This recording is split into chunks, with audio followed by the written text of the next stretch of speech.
damn straight.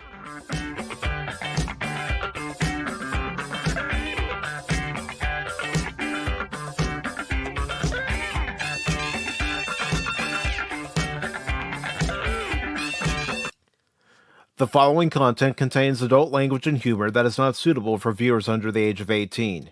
Viewer discretion is strongly advised.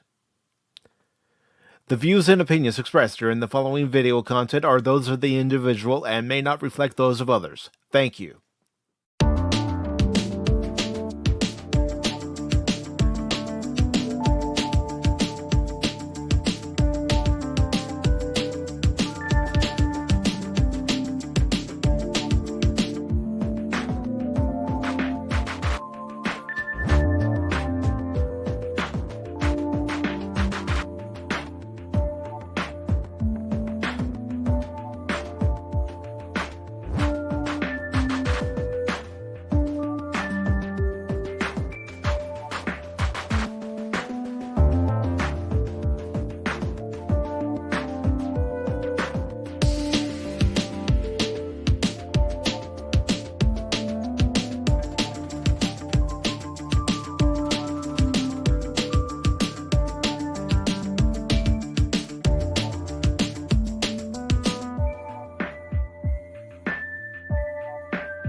Good morning, good afternoon, good evening, and welcome, one and all, to this Sunday edition of Pacific414 Pop Talk, along with Cash Bunny 007 Bear Norman Tag. I am your host, Mike, and today we have quite a few articles to get through, and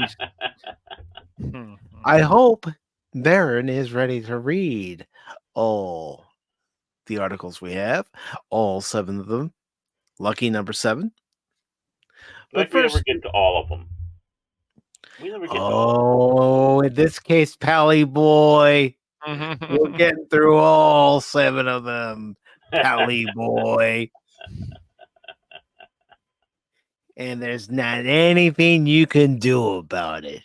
You want to tell the audience why, Cash? You want to tell them why? I'm not feeling good. I gotta go.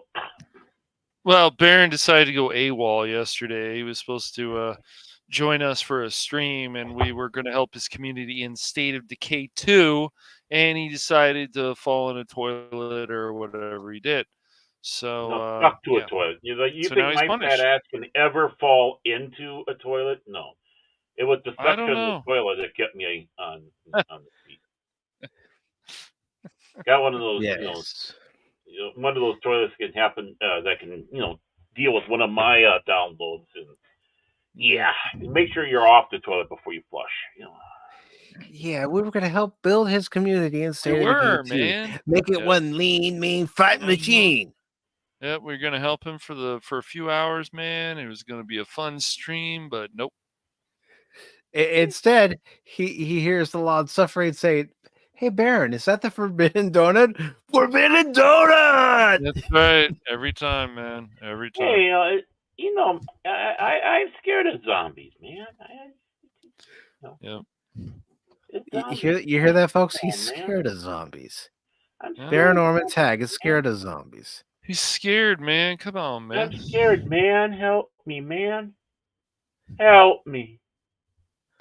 There ain't no helping you. And Baron. don't and ignore that sign behind me there. I do have a GoFundMe for Taco John, so please contribute generously to it. No, don't feed the host. That's what the sign says. Caution: do not feed host. See, I don't have to worry about getting fed. I already ate before the stream, so I'm good. Don't lie. Don't lie. I mean, it's a lie. Don't fall for the lie. Excuse me. Oh my, I don't know where that came from. My apologies. Yeah, he was hitting back a few before the show going, huh. Oh, yeah. You got to deal with those 2 assholes. Yeah, that and, Well, he was a bigger asshole, so, We're on the good side this time. He's on the bad side. Yes. Yeah, there's only so much abuse I can take. But before we begin, admin abuse right there. It wasn't Mike. It was another jackass. What do you mean? Uh-huh. What do you mean, man? Come on, man. Right. But before we begin, how are you doing today, Cash? I'm doing all right. Yeah. Hopefully in the future we won't have a certain fat ass let us down, but it's okay. It's okay. Hey, I can't do clips. Damn it. Well, what do you mean you can't do clips? It's not letting me do clips, man. Well, the price increase of StreamYards. Apparently, they took something away. I'll have to look at it afterwards. You could change that. Apparently, I'm not changing it. He can kick me, and I can't kick him. Oh, wait a moment. There it is. Oh. There it is. I don't know what the heck was going on there, man. Never mind. What the? What is this guy doing to us, Cash? I don't know.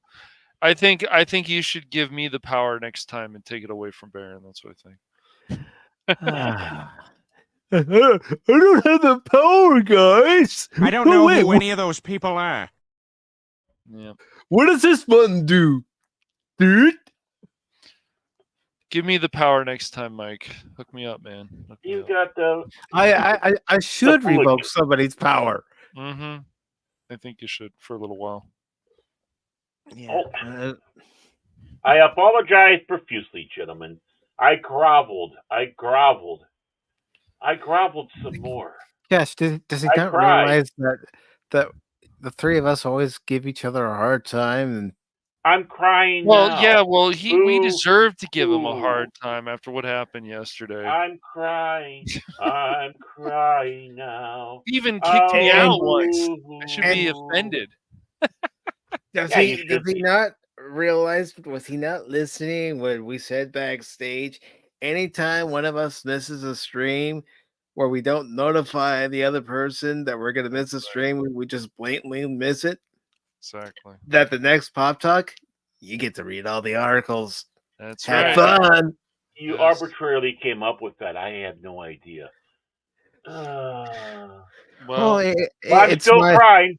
I'm still crying. Boo. You don't have feelings, Aaron. You don't have any. You don't have any feelings. I was trying. Damn it! I was trying to get a sympathy vote here. No. No sympathy. No sympathy vote. None. Speaking of sympathy votes, I did vote yesterday. Yeah. Oh, so you voted for the Forbidden Donut.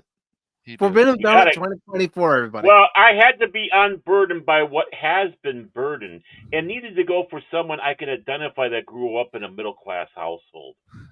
So. You went for the Boston Cream. Yes. Aha. Ew. Ooh. Ew. Ew.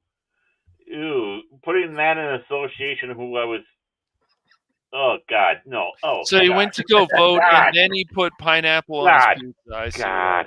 Okay. Boston Cream. Well, yeah. He got the Boston Cream, then he put pineapple on his pizza for some ungodly reason. No. That's the long suffering. The only time I ever put pineapple on a pizza is for the long suffering, and I make sure I have my own. She likes it. I don't. No. That's a violation. No. Don't even go there, or I'll blow this shit up, man. That's the line. That's the line. That's the line right there. That's going over the line. Pineapple on pizza and implicating that I would do that over the line. No, the only one that has the authority to activate the self-destruct sequence on this show is me. Yay. I can also cancel the self-destruct too. No. Well, if Baron gets out of hand, you can just put him in no timeout, Mike, because I don't have the power anymore. Not yet. Not yet, at least. Not yet, at least. But folks, decision, Mike. These are the 7 articles that Baron will so graciously read for us. Yes, he will. He will like it. And remember, he will enjoy it. Top with John, so I'm waiting. So, keep it brutal. The first one that you're going to read is this one, Baron. Godzilla -1 director Takashi Yamazaki might want to remake Godzilla versus Hedorah. Ooh. No, sorry. I'm too much of an ugly American about that. I don't want to talk about this foreign media. You're reading it. You're reading it, bitch. Okay. I don't know. It's Japanese. I don't. No. You're gonna read. You're gonna like it. We've all read Japanese articles. Come on, man. Well, I hope you've taken your medication because no. This next one from Fandom Pulse that we'll read after the Godzilla article is Dungeons and Dragons New Dungeon Master's Guide exposed as a safe space for degeneracy. Woohoo!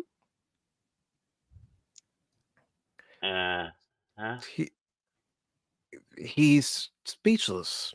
He is. He's at a loss for words. No, I'm not at a loss of words. I'm just kind of keeping them in right now. There's no loss of words. Trust me, there are a lot of words. A lot of words. And trust me, all I need to do is just kind of let them flow, and this channel will be imploded. YouTube will go, oh, God. The FBI agents that are listening to us will go, oh, my God, we wouldn't even go there. We have an article that we'll read after that one from comicbook.com where Sebastian Stan nearly played Captain Kirk and did a William Shatner photo shoot. Oh. And speaking of Star Trek, we also have some sad news related to the Star Trek family, and that is the passing of writer and former Star Trek Voyager and Star Trek The Next Generation executive producer, Jerry Taylor. Yeah, I saw that this morning. Oh, wow. How old was he? She. Or she, excuse me. Sexist pig. Bitch. Yeah. What was it, 86? Wow. I know she was in her 80s. Yeah. And of course, it's the title for today's Pop Talk from Deadline. Sony, Jeopardy, and Wheel of Fortune hit with race, gender, and age discrimination complaints. Okay. I can't wait to read that one. Mm-hmm. And then this one from Cosmic Book News, 2 Predator movies coming, possibly Aliens vs. Predator on the way. Mm-hmm. And we'll also take a look, as soon as it's up, at the weekend box office. But first, we're going to go ahead and go into this first article from Bounty in the Comics. Okay. Well, first of all, I just want to sit back and say, to try to excuse myself a little bit. I was a bit of a kerfunkle this last week because I was suddenly ejected as a guest on the Joe Rogan Experience on Friday for some schmuck. I don't know who the hell. I haven't even listened to it because I'm really pissed off. But I was able to do AP on stream. But I'm still kind of stung by the fact that I got short shrift by Joe Rogan and his Experience. So. Hold on. Who is College Schmuck? Who are you, Battle Attack? College Schmuck. I don't know. I didn't even watch the show. I don't even know who I got bumped for. Obviously, someone not as important as me. So I heard it was a guy that worked at McDonald's last weekend. See, I worked for KFC. Enough of this McDonald's stuff. Oh boy! Just all we need is someone who flips around with the fryers with the. Yeah, all we need somebody going on Joe Rogan talking about the 7 herbs and spices. Yeah, got it there. Yeah, I mean, Joe Rogan would definitely like the 7 herbs and spices, if you know what I mean. Okay, so we got ourselves an article here from Bounty in the Comics. Listen to the professionals. Hey, Pop Culture Mechanic is here. This is written by. Hey.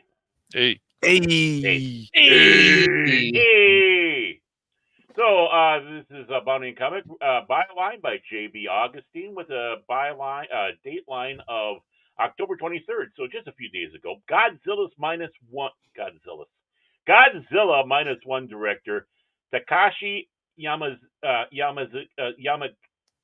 Yamazaki. Yamazaki. I thought it was Yamazaki, but might want to remake Godzilla versus Hydra. Ooh. So a sequel to Godzilla -1. I read it as Hedorah, but what do I know? I think maybe it's Hedorah. I think it's Hedorah. Yeah. Da, da, da, da, da, da, da. Hedorah. Okay.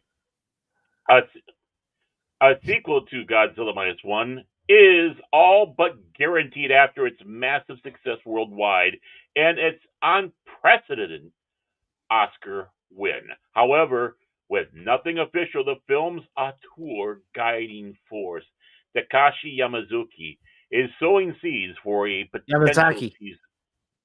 Yamazaki. There we go. Is sowing seeds for a potential season that could be big, retro, and trippy season. Wow, man. Trippy, man. Far out. Ooh, look at that. That's trippy. Woo-hoo-hoo. So during a New York Comic-Con panel, he mentioned he would like to attack with reinterpretation a divisive classic that recently turned 50. And has slowly built a following over the year. Via Kaiju United, Yamazaki, yeah. And Yamazaki. And Yamazaki. it's divisive, but yeah. Anyways, go ahead. Okay, thank you. Yeah. Revealed if the opportunity presented itself, he'd jump at the chance to remake Godzilla versus Hydra? No, Hedorah. Hedorah. That's like it's Feige, and I will say. Oh, you mean? Don't do it. Need to read articles. Yeah. I think that for its time, Hedorah was a very cutting-edge kaiju, and thinking about the type of visual expression we can do with technology and how far it's come today, I'm imagining how it would move, and I think that would be a really cool remake, he explained. Hey, I didn't want to be. I took your advice, Phil. I didn't want to be an epic loser. I was following your advice, Phil. He calls us Team Epic Phil. Yeah, I wasn't. See, Phil, I was following your advice. So, Yamazaki is not the first current-day Godzilla filmmaker to share his admiration for the smog monster. Godzilla ex-con director Adam Wingard expressed a clarity for the Showa era a while ago and cited Hedorah as its highlight. Godzilla vs. Hedorah is my favorite of the series because it's the most experimental. It's like the Easy Rider of Godzilla movies. Where the hell did they find choppers big enough for them to ride? And were they wearing American flags or the Japanese flags? It's Japan, man. Well, you never know. I mean, can you imagine watching those two riding a motorcycle through Japan, knocking buildings over as they do that? I mean, that'd be cool. Easy ride. You kidding? They're wearing bandanas. They got leather jackets on. They got shades. Bring back Jack Nicholson for just one last outing, riding on the back there. Wingard said, adding... What? A big Hedorah, Godzilla, and Jack Nicholson? Let's load up this town, boys. Well, I mean, Jack Nicholson's ego is bigger than the two of them, so why not? That's true. Probably. Yeah, I mean, no lies detected. Wingard said, adding... Yeah, okay. Wait till they get a look at me. Look at me. Yeah. Here's Johnny. Wingard said, adding it has a psychedelic, colorful vibe, especially if you lick those little stamps they give you before you walk in. Portrayed by Kenpachiro Satsuma inside the hot and heavy suit, In his first Godzilla role, Hedorah boasts a few appearances over the years, but has never left the hearts and minds of Kaiju fans. Can you imagine some Kaiju fan having a body pillow of Hedorah? Yeah. Hold on, Phil. Hold on. There was no team in the failure. There was no team in the failure. The team was there, ready to go, ready to kick a zombie and kick him down, shoot him down, shut up the screamer, take on a juggernaut. Mm-hmm. We were ready. We were ready. Mm-hmm. Hey, Kat, like I said, Phil, I was following your advice, so don't get too uppity with me. After his recent return in a short film that used good old Takasu techniques, you skipped a paragraph. Oh, I did. Oh, sorry. Portrayed by. No, I read that top one there. This one? Right. Yeah, I read that one. Yeah, remember I said about the Kaiju pillow? Yeah. After his recent return in a short film that used good old Takatsu techniques, the Renwa period might be the best time to introduce yet another one as an answer to the stinger at the end of the 1971 film by Yosamu Bano. Yoshimitsu Bano. Yoshimitsu, yeah. I got it right, yep. Yeah, right. Based on a trend in the movieverse, it would not be Movieverse, Monsterverse, man. Oh, Monsterverse. You know what? Just a second. Let me turn off the light here. There we go. Now I can see the screen better. Okay. Based on the trend in the Monsterverse, it would not be unreasonable to expect Bano to receive an executive producer credit on a Toho production from Yamazaki, as a tribute to the former creation. Call it poetic justice, that is, if you buy the story, they blacklisted Bano for his trouble. Ooh, and that's the story of Godzilla -1, meaning Hedorah. No, I honestly haven't seen Godzilla versus Hedorah. Right. No. However, having seen Godzilla -1 and a few other movies involving Godzilla and a few other monsters, this could be a possibility. I don't know if it's going to be as good as Godzilla -1, but it's got possibility. Cass, Baron, thoughts? Yeah. Not much. I'm not that big of a kaiju guy. So Lord Grit would probably have a better thing to say. Yeah, -1 was great, but yeah, right. I don't. -1 was great. So yeah, I don't know. And this might be a remake people want. I'm not sure, but I mean, if they do it right, that's all we got. Maybe we should do a watch party of Godzilla versus Hedorah at some point in the new year. We could. Well, especially if you got that lady in there. Ooh. Now, granted, she's probably 80 now. Baron is probably like, "Hello, nurse." Oh yeah. No, my weakness. Yeah, but for anyone who has seen Godzilla versus Hedorah, please add your thoughts. Please. They're worth more than mine. I can tell you that right now. Like I said, if they're going to redo something, just do it right. Again, in this age of redoing everything, let's just keep it to the basics. Keep it to what it's supposed to be. Well, even with anime recently, brought some stuff back, and it's like, ugh, what are we doing with this? Like, why are we remaking this? What are we changing? Yeah, well, they do that a lot too in anime. I mean, all the different reboots of space battleship Yamato and others like that. So It's not an odd thing for them to do it all the time. It's just changing things they don't need to change, but yeah. So I don't know. I mean, I guess people are excited about this remake. I don't know. Not sure. And I guess so.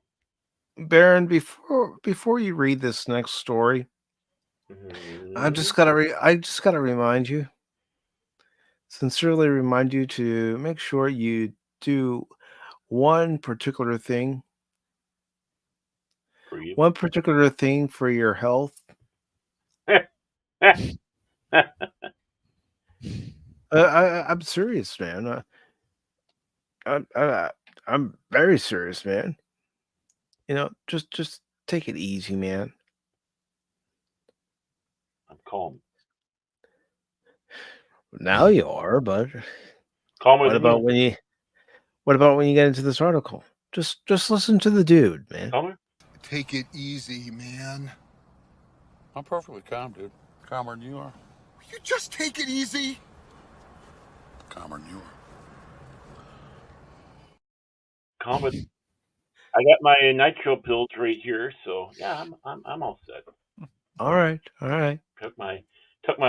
Took everything, and yeah, man.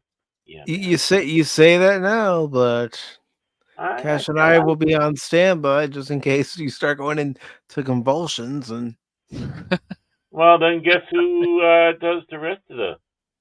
Oh my God! They had to use an AI for their pitch. Ah, yeah. Come on, man! Yeah, What's I don't that? like that. It's quite obvious. Yeah.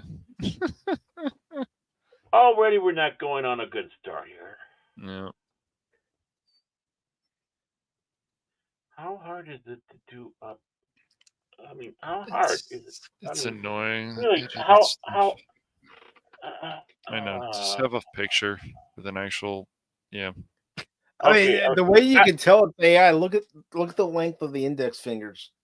Well, yeah. Well, his boyfriends must really love him.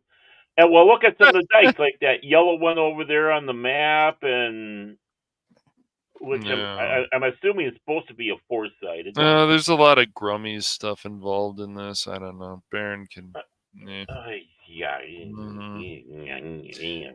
I like things that he says here and there, but sometimes he goes a little overboard on stuff. Is it this who does this? Is Grummies? Yeah, Grummies has a bunch of okay. Those are just silly name. So this is from the Fandom Pulse, and it's bylined by Fandom Pulse, and it's datelined October 22nd, 2024. So that's this year. Okay, let's get into real quick. I just want to say hello to 3 Rock Creations. Good to see you. Hi. Hey. Hello. You know, a dragon would say the safe spot would be inside his belly. Don't believe the dragon. Dungeons & Dragons' new Dungeons Master's Guide exposed as safe space for degeneracy. Wizards of the Coast has turned Dungeons & Dragons into fetish play. It's no longer the fantasy tabletop game you once loved. That's a fair point. Yeah, I know, right? Weenies of the Coast has been. Don't correct me on that. It's Weenies of the Coast. No, I'm fine with that. I'm trying to be Wusses nice. of the Coast, yeah, whatever you want to call it, yeah. What was that? Weasels of the Coast. Oh, that's Weasels, the one I came up with. Coast, yeah. Weenies, Weasels, yeah. Yeah, they used to be awesome, but those were. Oh, those hell were yeah, long they gone. used to be. Yeah, they did. Oh yeah.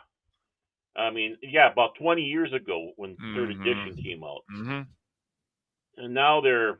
Oh, never mind. Weenies of the Coast. No, it's not. It's not 3 Rock.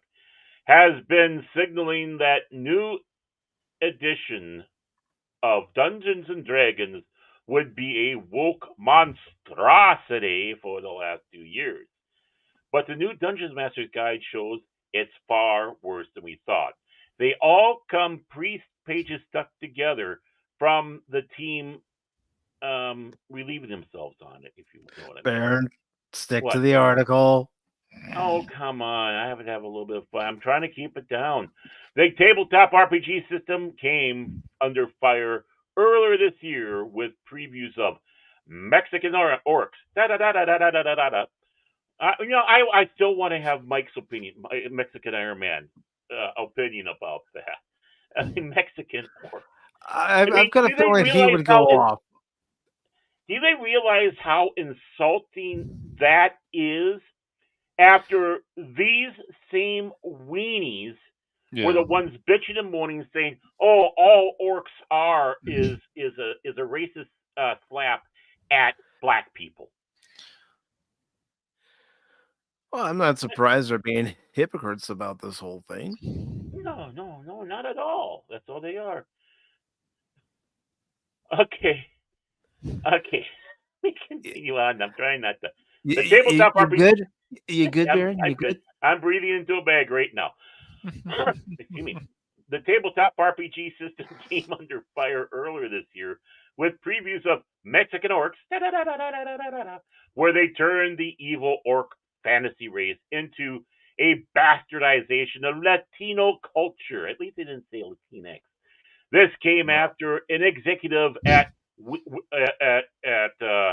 Weasels of the Coast, or whatever you want to call it. Yeah. No, Eastern Phobes of the Coast, because let's face it, that's what they are. Eastern Phobes gave an interview a year prior claiming he wanted less white men to be part of gaming. News for you, orcs were not white. But I see what they're trying to say. They're trying to get... Right. So let's go out there and try to get other people, other ethnicities, by taking the evil, nasty, backward, smelly, invading culture and make them Mexican. Hey! Ole! Oh, you. Okay. 1, 2, 3, 4, 5, 6, 7, 8, 9, 10. Now, calm down, man. Calm down. I'm calmer than you. I'm calm, man. I'm calm. Oh, I'm perfectly calm, man. I'm perfectly calm. Yeah. Now, Grummies has revealed how bad the new one D&D system is through the series of posts on Twix. He said, Dungeons and Dragons falls off the woke cliff in the brand new DM guide, Dungeons Master's Guide, for those who might not know. There is an entire section where DMs are encouraged to have players fill out sensitivity forms about what might trigger them, and an emergency X gesture where any player can stop the game if they feel uncomfortable in a fictional fantasy setting. Funnier still, at Ists and Phobes of the Coast at Wizards D&D are being accused of stealing these ideas from other games without credit.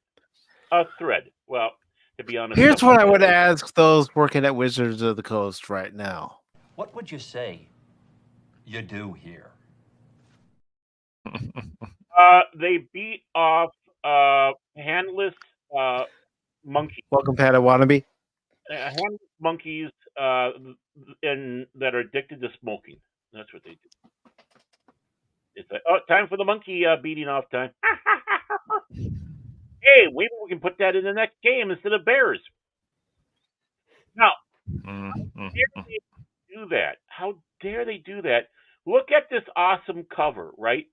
The War Duke, the evil War Duke, Venger. I don't know who that one is down there, right? They're going to have that awesomeness on your cover. Villains that would make you drop a deuce in your armor. So, insensitivity. What makes you feel uncomfortable? Most of these twat waffles would be giving the signal before. Just look at the cover of the book in the freaking start. But back to the story.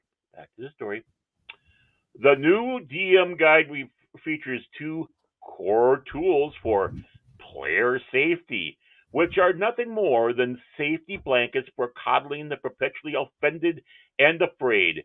And everyone at the table has to agree to this pandering, where one player can dictate what you can and can't have in your campaign.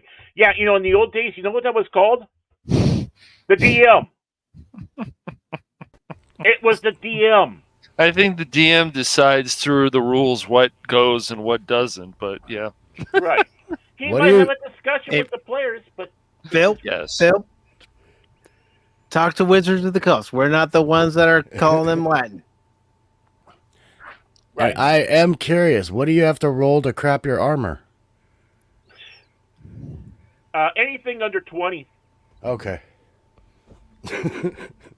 If you get a perfect 20... And also, Phil, I am going to correct you. Having grown up in Southern California, yes, they do refer to themselves as Latinos and Latinas. Yes. Yes, they do. They do, Phil. There. That's not... And in some areas, the Chicanos. Yep. Yes. And mañana. I have heard many people say we do not identify with the X. I have heard many say that too. Yes, a lot of them find it very offensive. Yes, it's the white women that prefer calling it that. You know, I was gonna say that's the new saying. That's some white shit. Yeah. So, the first tool in the game expectations form, where players list their hard and soft limits. My God, are they going to an orgy? Are they going? Are they swinging? Do they have to have the safe words? Yeah, they do. Is this a swingers club? Yeah, this is what this is. They're hard and a BDSM swingers club. What's your hard limits and what's your soft limit? I got the writing crap. A hard limit is what you campaign. What? Huh? A hard limit is what it should be your campaign can never have. And a soft limit is where you may only lightly touch on an area. Oh, I'm confused. Didn't we name this already? Is it not called house rules? Yeah, you have house rules. You've always had house rules, but you know what? They didn't go to this extreme. Let's just put it that way. What? Oh, by the way, I just want to tell you, thank you for having me on Friday, Padawannabe. You guys are actually lucky. If it wasn't for the fact that Joe Rogan kicked me off as for somebody who worked for McDonald's, I wouldn't have been available. I don't know who it was. Someone who worked for McDonald's, so. But so thank you. Yeah, I know you're sloppy seconds, but what the heck? Yeah, we'll never make you pronounce words that you can't. That's my name. What? So, Phil, I'm just telling you, and Kaz can vouch for it. So can Padawannabe, having lived in California as well. They refer to themselves as Latinos and Latinas in Southern California and in all of California. Mm-hmm. You know, Phil, he's in all of the Southwest. So other people refer to themselves also as Mexicans, essays, Guatemalans, or Chicanos. Yeah, I think on a good day, the easiest you can go is homie. And if you doubt my knowledge on that, Phil, I lived in California from the day I was born until I was 19. So, go down there and walk into an intersection and say, "Where my Latinx people at?" See what happens. Oh God! The people just look at you strangely. I'm sure. They're like, "What the?" I think that's the best you could hope for. Oh man! Yeah, they're not gonna. It's just disrespectful. Yeah, it is. It's absolutely disrespectful. But it's good to see Dad Man walking. Hey, what's up, man? And again, Phil, you got to remember, Mike lived there from the day he was born until the day his dad was able to get that balloon made so they could escape out of California with bullets riding up at them and everything. But they managed to get out. I'm not arguing with you on stream about it. Okay? I know what I'm talking about enough. Mm-hmm. There's technical things and there's oh god, low spec. Okay, so back to the story. Is it the right one or the left one? What are some of these limits? Here's an example used in the past in tabletop community. Romance. Mind control. Well, there goes the mind flayers. Cultural issues. Yes, any snowflake topic. Harm to animals. The dire wolf is about to eat your balls. Well, not that you probably care. Natural disasters. Paralysis. Thirst. Claustrophobia. Here is a preview pic of part of the form. My God. My God. My God.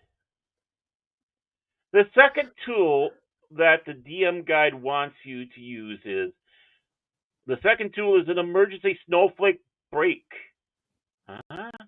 where players can stop the entire game if they feel the slightest bit uncomfortable. To do this, the DM guide says you must make an X symbol with your arm. Once this woke bat signal is given, the entire game must stop and immediately address the concerns of this one piece of shit whiny ass bitch by skipping or altering the campaign on the fly. And no, that's exactly what's written as on my page. I don't care what you have up there. That's how it was written on mine. So, campaign on the fly and force everyone else to go along with it. You would think Wokies would be happy with this, but they are angry. You see, Phobes of the Coast is accused of stealing these ideas from other tabletop creators. I know. You see, these tools have been around since the late 1990s. They have. And come from the world of BDSM sex. No, I'm not kidding. Look up Hard Limits, in fact. And see, in fact, Phobes of the Coast is accused of stealing the content from a TTRPG game title. Sex and Sorcery. Sex and Sorcery called these limits lines and veils and is widely credited as the source of these types of consent forms in tabletop. Instead of welcoming these tools that promote their coddling and mental illness, Wokies are on the attack. They eat their own. And an article from Wargaming slams D&D for using these ideas without credit, and the author's picture is exactly what you would expect. The other prominent source of these types of consent forms is even worse. Monty Cook Games famously published the following consent form and was wildly mocked for it. Yeah. You can't have blood or bugs or rats. What? And what? Indy's dad can't play. Yeah. Monty Cook, you pusillanimous piece of shit. You should know better than that. But yeah, he got what he deserved. You get what you deserve. And what is this section on relationships even for? You can list your enthusiastic consent for explicit sex of genocide. Okay. It's just crazy. And to think, genocide? Are you going to snoo them all to death? Excuse me. I have a question here. How do you genocide with sex? Well, I mean, with the DM and so on, like you're playing a D&D game and somebody's like, "Hey, I got an STD from this character," and you're just like, "What the hell?" And would that make you want to walk away from the table? Would that make you uncomfortable, Baron? I mean, it would be weird as hell, but it just. How about this? This? Let's go in the flavor. I got an STD from a Mexican orc. Oh boy, right there. We just opened Pandora's box, didn't we? Seriously, yeah. I think it's just a way that people talk about their real life problems by not putting themselves in the character. Well, the thing is, they're like, wait, why do you talk about this in imaginary world?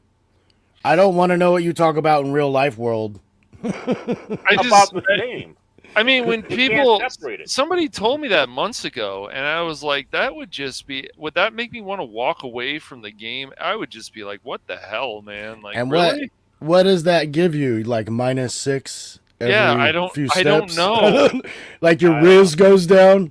Why would a DM allow that shit? It's just weird. Yeah. I mean, like Street Rock Hazard, I tried that many, many times, and I gotten thrown out of many, many games for doing it. I was even on my knees and crying. It's like, no, in fetal position, going, my character, don't let him die. If you roll an 8, you can talk some sense into the attacking spider. Oh, all right. Well, actually, that's getting closer to actually doing some real true role playing because part of it is that psychological. Can you talk your way out of a situation? But you know what that takes? Intelligence. Yeah. It takes being creative. But instead, we've gotten the MMO mentality of going out there and killing everything in front of you. Yeah. But putting an X. I don't know, but just imagine being in a D&D thing and people's talking about the sex stuff or an STD. It'd be like, wow, so I guess we have degenerates playing this game. They'd probably be like, you need to leave. It's like, well, you're the ones who said it, not me. So I'd be happy to leave. See ya. Oh, besides, you said you didn't want me anyways in your game. Exactly. And you know what? I don't want to be part of your game. You.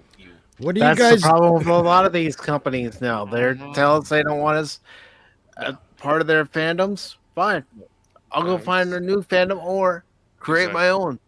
What is your guys' clan doing? Oh, we're searching for the ingredients for crack. Oh my goodness. Meth. Sure. Yeah, the spider. The spider. I went into the cave and the spider gave me the formula for meth. The spider was in a trench coat. I rolled a 6. Yeah, you go down there with your hoopty cart there, get in front of the place going. When you come out, you find that it's on blocks, and so is the horse. Well, what's your clan doing? Oh, we're starting a crochet club. Oh man! I got my +2 needles or hooks. It's our new charity, Bonnets for Barbarians. But really, notice they're pink and they look like.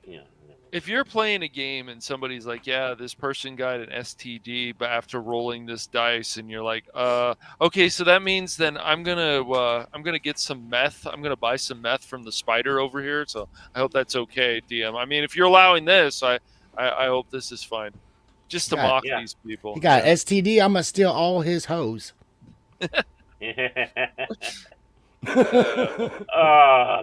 God. Let's find out what other delusions the Eastern folks of the coast has going on here. It's just crazy, and to think that the whole campaign has to cater to the lowest common denominator for phobias is ridiculous. Okay, I'm just going to say one thing.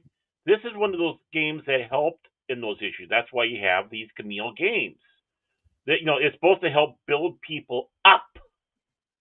So you get, you can go through. You have a phobia for, spiders. Well, boom, there it is. Right? You don't have to hide them. So they literally talk about how you can have goldfish. But that describing goldfish, goggly eyes or googly eyes might be triggering, and you should avoid it if your player lists a problem. In other words, that they have googly eyes from all the meth and crack that they're doing, and probably holding their breath trying to turn blue in a protest rally, and it caused their eyes to pop out. Goldfish, let that sink in. That's the example they ran with. And there you go. There's goldfish are so underaccepted. Yeah, they are. There we go. I don't want to fill out a form like that. No, that's stupid. That's ridiculous, man. No. Imagine going in the DM saying, "Yeah, you have to fill out this form." It's like, fuck you. You might as well fill out a job application or serious, right? Fill out my taxes and fill that out. Yeah. I'm serious about this. Mm-hmm. If I was handed that going to a game, I'm invited, and they put down and say, "Hey, welcome. Here, fill this out, please." And I look at that. I'd make sure I find my big marker and just go, "Fuck you." And That's while right. we're at it, "Fuck you, Mark Hamill." Just "fuck you," and hand it back. Yep. I would honestly. I'd do that. It's like what, and start berating them. It's like what? It's like when you fill out a form for joining a guild, and they like start having some agenda crap in there. You're like, oh fuck this! I'm not filling this shit out. Stupid. I mean, a form like this is something for okay. What are our goals? Here's the list. These are the goals that we're looking at for the game. They're goals to win, right? No one ever wins in Dungeons and Dragons. Well, not really. To stay alive. Yeah. As I have a collection of characters inside a black dragon. Yeah, it's like, oh hey, I found the treasure. Oh, the dragon killed me. Yep. I rolled the wrong die. I rolled a 1. You slipped on a gold coin. You slipped on a gold coin. You hit your head on the stone, and all your armor falls off. Whoops. That's brutal. I know, it is brutal. I mean, Cash will be out there. He'll be playing hard. He finally gets in there. There is the Dragon's Horde, and... It's not a liquid! It's a great many pieces of solid matter that form a hard floor-like surface! Ah! That's what happened. Oh, man. Tabletop has long been infested by players who are oversensitive and who prefer weaving stories while avoiding combat. Look at the art in the new player's handbook, filled with baristas and baking bread and doing nothing. Read a book. Reading a book, wanking off. That might offend as such, I don't know, slaying dragons. No. Long-time RPG fans have fled the scene. They no longer play or have moved on to other games. They leave behind an audience that loves the popularity of TTRPG, made famous by shows like Stranger Things. Yeah, watch Stranger Things and them playing D&D. There is no freaking, oh my God, I'm so sensitive. Can we not have monsters in our game since we're dealing with it in real life? Wasn't there one episode or a few episodes in Stranger Things, I guess, that they did actually play D&D? I know. Yeah. Okay. He had his dungeon master shield up and everything. He's telling all the stuff. Yeah. I caught a couple of those. See, that would be the exact case. Like, they deal with real monsters in real life. So, can we not have them in our game? Can we just have nice people? And the rise of the coolness of geek cred. Well, yeah, I mean, that's just it. I mean, you can understand right there because, we got Demogorgon and all the other ones were fighting. Come on. That's part of the humor on that one. But no, oh man, I sorry. mean, there's nothing wrong with having a few pictures of a barista, whatever. Yeah, get them the fuck out of there. Just get them out of there. There's no such things as Starbucks in D&D. Okay, get them the frig out of there. But the big spread is I can see like a panel or two where you have something like that, especially when you're talking about when you're between gamings. What do? You have there's a whole section about making having a business or whatever to make more gold. So, but no to Starbucks in D&D. None. Yeah, that's ridiculous. I don't even let people sit at my table with Starbucks. That doesn't. Oh, okay. Well, this is funny. If I would have brought credentials or, I guess, limitation boundaries like this to my friend who would have been considered a nerd in elementary school in the 80s, he'd have been like, "Oh, you can't play then." Because I'm not doing that. And this was a This was a boy from a Mormon family, and he loved Dungeons and Dragons. He loved the creatures and all the stuff that you could come up with. He would not have done this. No, exactly. Again, there's one person that dictates what the story is gonna, how the story is gonna be, and that's the DM. Whether it's a module, a story that they made up, or using a module, right?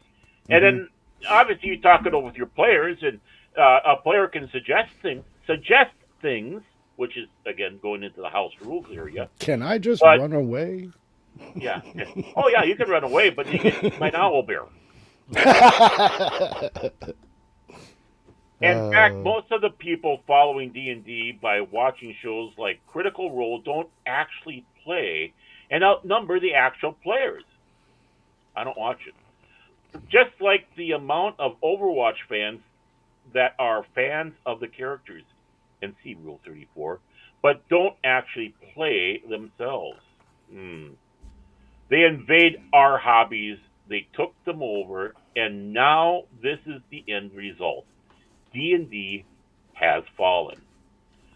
From what's described, the new DM guide sounds horrific and something that any real gamer who is interested in rolling dice to slay monsters would never want to play. This new, quote-unquote, game seems more like a setting by which to foster degeneracy for fetish communities rather than doing honor to the old Gygax fantasy game. What do you think of the new D&D DM manual, according to Grummies? Leave a comment and let us know. Please consider becoming a patron. Well, let's just say Slay has taken on a new definition here, too. Yeah. But it's absolutely ridiculous. Mm-hmm. Well, I mean, you know, like the one person started out, I hate to say this, man, this is old news and long expected. And that's just it. We saw it coming. This is old news. This is nothing new. That's why games like Pathfinder are getting more people. Because that's the one that has that Gygax feel to it. Right. If Gygax was alive, and by the way, he was a Jehovah's Witness. If Gygax was alive today, he'd be going out there and kicking ass, taking names. Using his Vorpal sword of weenie slaying. So, I mean, I have not heard much from Luke Gygax or Ernie Gygax. I mean, they got to be saying something about this. I would love to hear what they have to say. Now, are they going to defend their father's legacy, or are they going to go with the degeneracy? Well, they seem to be really interested in keeping their father's legacy alive. No ifs, ands, or buts. But tell us that you don't want to sell any games by, selling games. Honestly, there's no way in hell I'd go and pick this up. No, it's... Besides the fact that they told me they want me to F off. I have no problems with the third-party stuff that might be for this. If you're going to send anybody a form, you should send people a form or a piece of paper where you're going to have your stats and so on, not this bullshit. Yeah. Well, that's what you're supposed to do. You're supposed to show. If you're going to send folks a form, you should have a form where they're asked, what can we improve? What have you liked about the game that you want to see something added to it? Yep. Yeah. I'm curious. Right. Do we know anybody that, because of what's going on in D&D, might stack all their books up and light them on fire? No. I don't think dude. I don't. People can always still play the old stuff. It doesn't matter. I'm not as stupid as Phil. No, why would I get rid of the good stuff, man? I got my first editions. There's no reason. There's no reason to burn that. It's just like the old. Yeah, no reason to burn it. No reason to burn the D&D old stuff. No reason to burn old Wizards of the Coast, Magic. No. Yeah, I mean, third edition, 3.5 edition, even the early, I got the edition when they first came out, because that's what we're going to play. And it wasn't. that bad at that time. You know, it was starting to. But no, I would never burn any of my game books. If I'm very happy with all the game books I have, and would never do that. But that's crazy. because I avoid books like this. Right. Yes. Why ask why? It's just more pandering. It's more, this is the way things are, whatever nonsense. So. We are the weakest link. Yeah, well, I just said, this stuff was never part of D&D. Never. No, it wasn't. That's Nothing. true. It's exactly what Trey said. Sign this piece of paper saying that you will limit your imagination for this fictional game that you're about to play. Exactly. Right. I mean, this is supposed to go out there. Yeah. It was supposed to stretch your imagination. You know, the imagination wizards. You know, everything about it was imagination. But no. Yeah, it's all imagination. And if they wanted to add relationships and other things, oh, this woman tricked you, or you thought you were in a relationship and then something happened, it would be interesting. But the fact that people will be like, oh, well, I got an STD because I rolled this. Like, really? Like, what the hell? And this will translate into little Susie in 3rd grade wants nothing more than to be a world-renowned entomologist. But she can't. Because Bobby doesn't like bugs. So the class doesn't get Bobby, bugs. No bugs, because Bobby did. It's always that Bobby. No, it's really they want to take people's imagination away. That's why it's like, let's spoon feed people. But this is literally the foundation of fucking of the fucking fantasy game. Like, it's just. It's just so stupid that they want to change these things. This is not.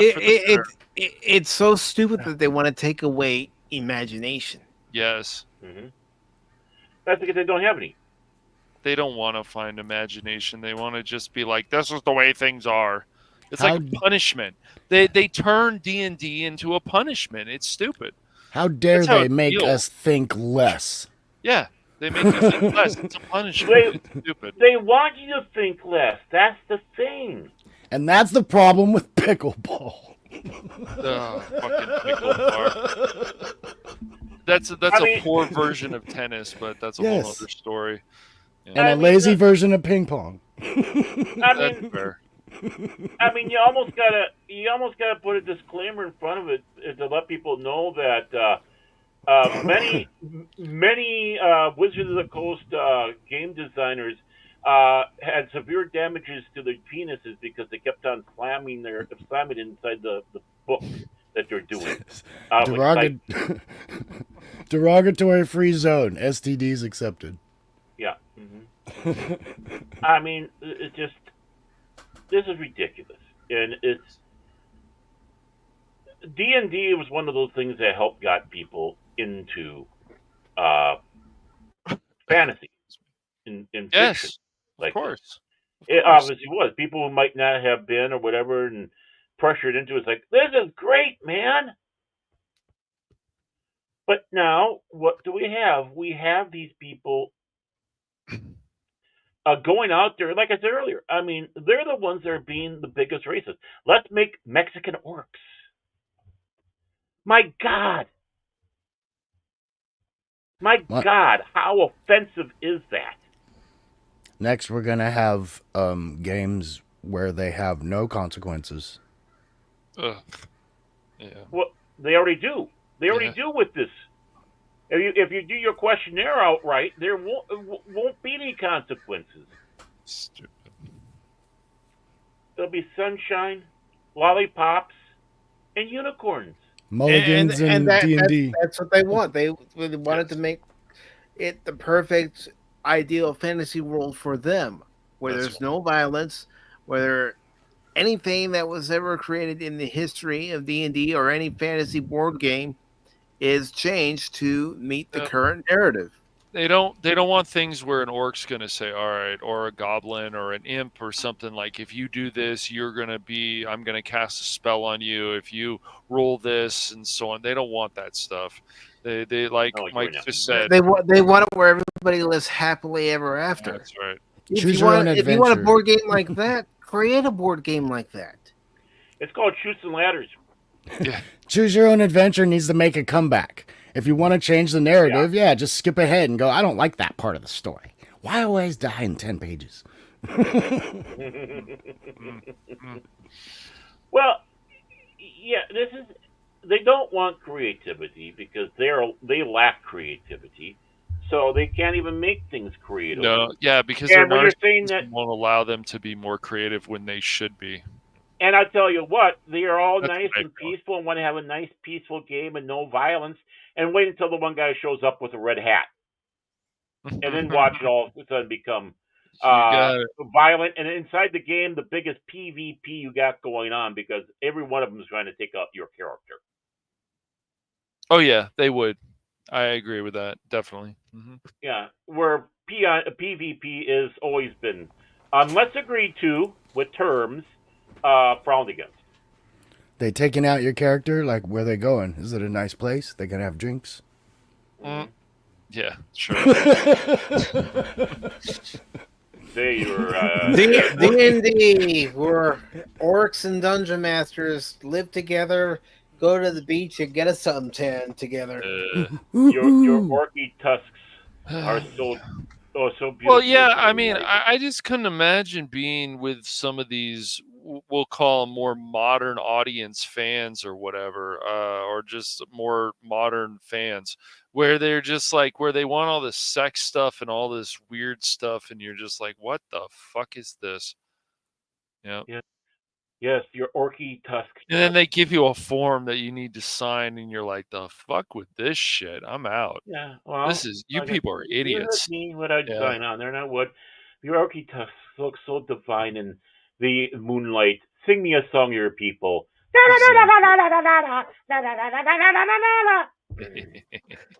Hey, Mike, Mexican Iron Man, come on. We need you on here to discuss this bullshit.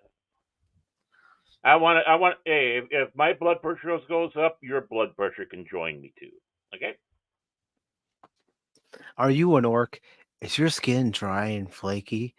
We'll use our new orc moisturizing cream. Woo-hoo. It'll be smooth as butter within a few days. Oh my! Everyone will be jealous, even the elves. Yeah. Made with the creamy goodness of several ists and folks the coast. The bridge crossers bones. Oh no, that's trolls. Wait, that's a different product line. Yeah, that's the McCrackens out there. Well, I guess we got another story. I guess I'm gonna have to hunt it down. I got it for you, man. I got it for you. He has it for you. Finally?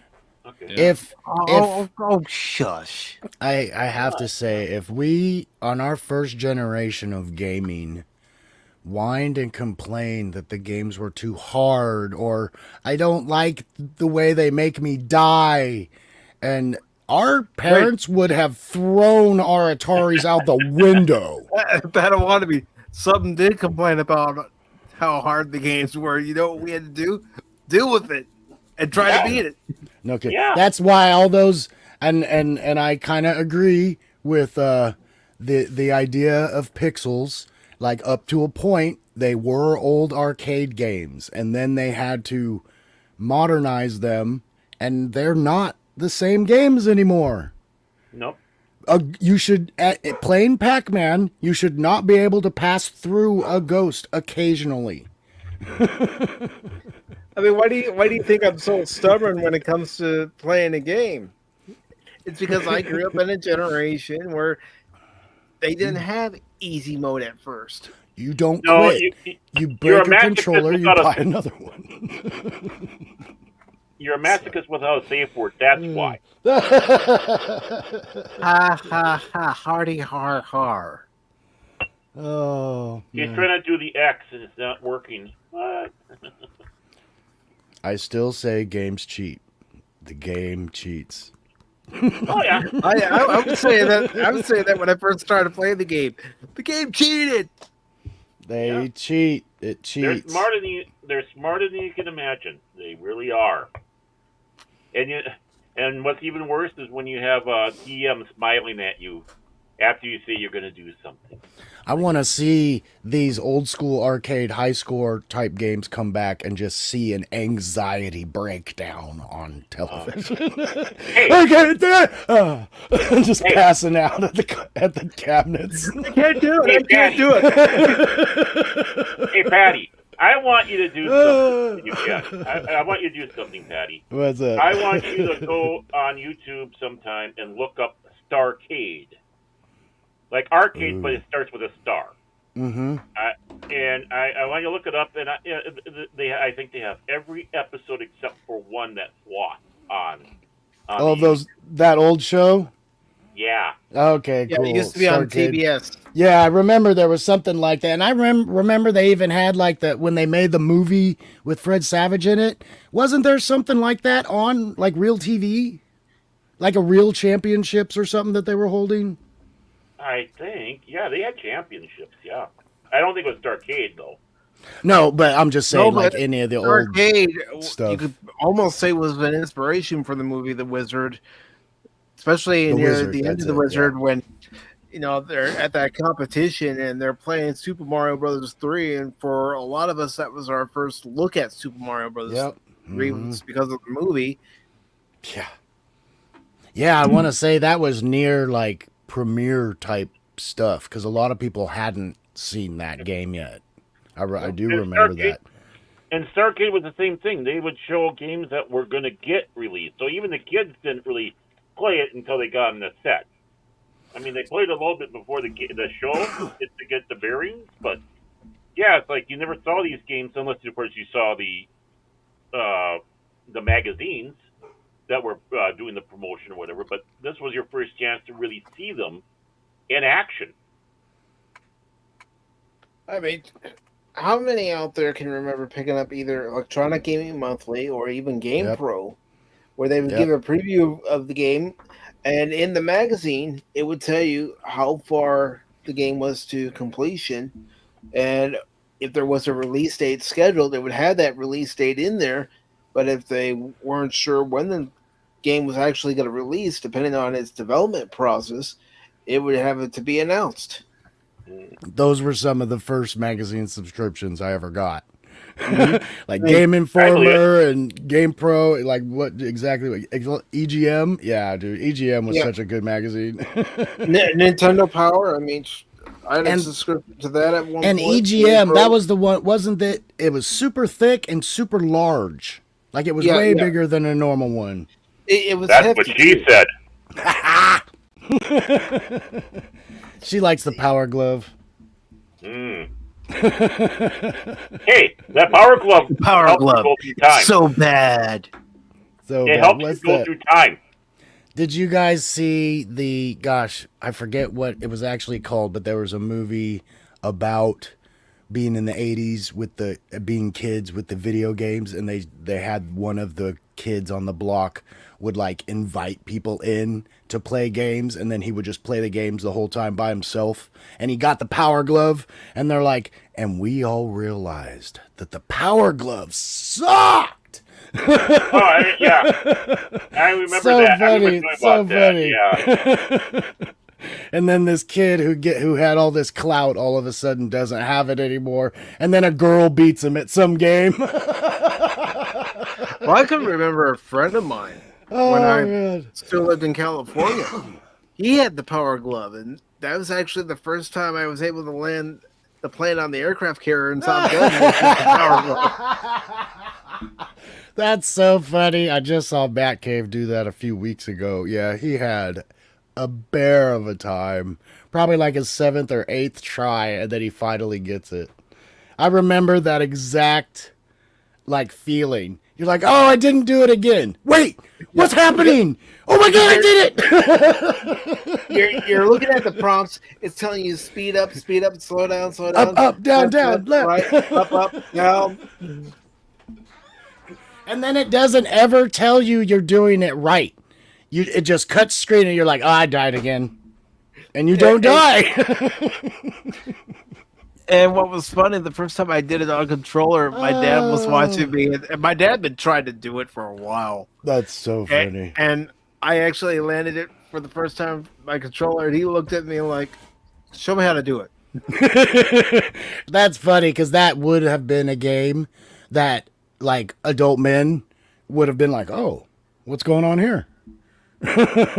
Like, I think that would have got the dads into the games a lot too, especially for that generation. Some of them, like my father, if he was alive when I was playing video games, he was a fighter pilot mechanic, so he'd have been like, let me check this stuff out. I think it would have been fun. I mean, even when you have to refuel in level 2, you still have to use that same technique. You got to speed up, slow down, move up, move down, left, right. Then the plane just flies away. Basically, you have to get the hose right into X marks the spot, and once you get it there, it would refuel. Sometimes what I would do is I would speed up, and then I would get it to where the nose of the jet was right underneath the hose, and then I would slow down to where, as I'm drifting back. Oh, like do it backwards. Yeah. Do it a completely a way you can never do it in real life. Yeah, exactly. But in the game, you could. And sadly enough, those fighter pilots probably could thread that needle way better than we can. Yeah. And they're flying through the air like 1,000 miles an hour. Oh man, come on! Where's the actual physics on that one, Nintendo? Nintendo. Oh no, sorry, wrong game. Wait, was Top Gun Nintendo? No, it was Konami. Yeah, no. When I said it was on the NES, but it was on the Nintendo. No, when I was thinking Konami. No, but it was like, instead of Sega, it was Nintendo. Never mind. Now, since we're on this real quick, hopefully this doesn't last too long, but I've been looking for a good arcade compilation set. Is there anything new? Because like I had Namco Coliseum back in the day, but I haven't really looked into if there's anything worth getting these days. I really haven't looked to see if there's any classics compilation coming out from any game company. The last one I knew of that came out was the Atari 50th anniversary compilation that they released, but any other compilations as far as different arcade games, I haven't seen any. Yes, there is, the Sonic collection that has Sonic 1, Sonic CD, Sonic 2, and Sonic 3, and a few other Sonic games, but as far as strictly arcade, I haven't seen any. God, who's Konami now? I'd love a Konami library. Konami will come out with a game every once in a great while. Oh, so they are still kind of their own company? They're still making games, but not as frequently as they used to. Like what happened with Atari. They were doing good, and then I think the last game I remember Atari making was like a ATV game early in 360. It was like one of the first games, a quad runner, like X Games type game. Konami is involved in remakes mostly. If there's other stuff, it'll just be the developers. But Konami themselves, I think Konami themselves work primarily on gambling machines now. Yeah, they were the Plinko machine shit. Yeah. Interesting. Yeah, that makes sense. That realistically makes sense. So. But even though it was developed by Way Forward and published by Konami, the Contra Operation Galuga, I find that to be a fun game. Oh, there are so many. I just wish, when you tried to play with a friend on Steam, that actually worked 100% of the time. Yeah. But we do have this other article, and it's from comicbook.com. So, Baron, if you'd like to go ahead and read it. It's my turn now? Okay, cool. It's your turn on stream to read the article. Well, you guys are having this conversation. I didn't want to interrupt. So, okay. So, we have comic book here. This is Byline by Nicole Drum.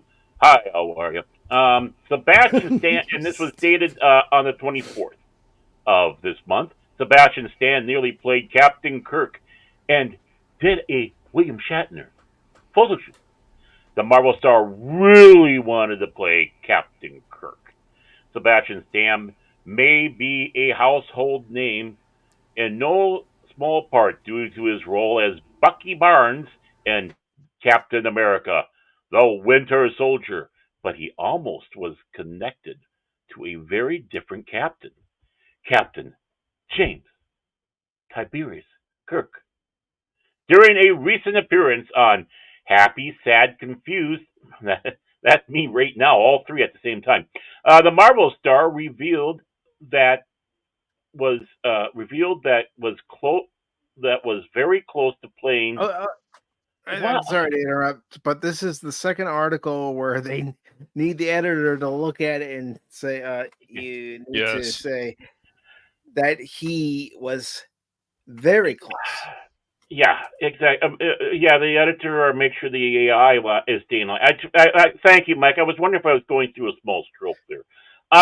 Very close to playing the iconic Star Trek role, and even did a William Shatner photo shoot to help his case by proving how much he looked like the character. The role ultimately went to Chris Pine. Now, who does he look like? Mark Hamill or William Shatner? Make up your mind. There were a couple of things I didn't get that I really desperately wanted, Stan said. But Captain Kirk for Jar Jar Adams, that was one. Abrams. He's doing that on purpose, I think. That was. I don't know. What did I say? Adams. Jar Jar Abrams. Oh, Adams. Oh, Jar Jar Abrams. Sorry.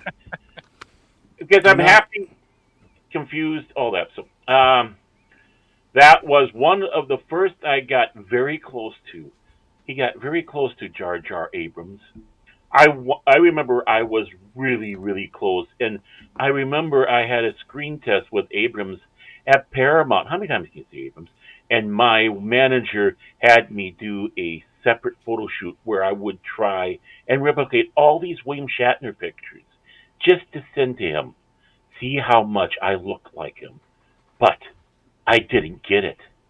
He didn't get it. Stan also revealed that he screen tested for the role of Hal Jordan in 2011's Green Lantern and said, boy, did I dodge a fucking bullet.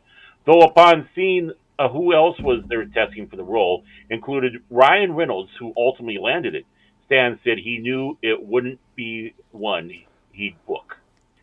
Stan didn't have to wait long to land the role that would make him a household name, even though Ryan Reynolds has far more credits as superheroes than him. However, he was cast as Bucky Barnes in 2011's Captain America: The First Avenger, and has played Bucky Barnes, Winter Soldier, across numerous Marvel Cinematic Universe films and projects since, including Captain America: The Winter Soldier, Captain America: Civil War, The Falcon and the Winter Soldier, and Captain America. Excuse me, I have to go to the bathroom. And will reprise the role again for Thunderbolts, which is set to open in theaters on May 2nd. It may or may not 2nd, 2025. Thunderbolts. I thought it was going to be Thunderbirds. He was going to be acting like a puppet. Sebastian. Wait, are most actors puppets already? Matt Damon.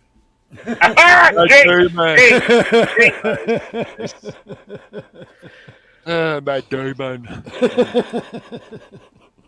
Even though Stan is coming back to Marvel for Thunderballs, it sounds like he's not entirely opposed to going up for a DC role again in the future. He knows which villain he'd like to take on. Earlier this month, Stan said he's always had a soft spot for riddle me this. Oh. I don't know if Batman's for me, but never say never. No, that was a James Bond film. Stan said, I don't know. There's so many characters. I told you, I always had a soft spot for the Riddler, but that one's been done. Yeah, you'll be Poison Ivy. That's what I'm curious about this real quick because you all like Batman and you'll accept some things but not others. The way Riddler is as a villain, would you ever what if they did cast Riddler with a more athletic man and kept the cerebral with him, but would it be too much if he ever had a decent fist fight with Batman? He did in 66 series. Well, I mean, all I say is back then choreography wasn't what it is 10 years after that. Just having. But he was still landing punches and bops and pows. And that the is. screen told you that. And I guess that would be the question: is that an acceptable thing for Riddler? Because he's kind of more of a non-combatant character. But is that something we could accept easily enough? You kind of got to defend yourself. You can't run away all the time. He's going to get you. Well, as long as they don't overdo it and turn him into that type of villain. He's not Bane.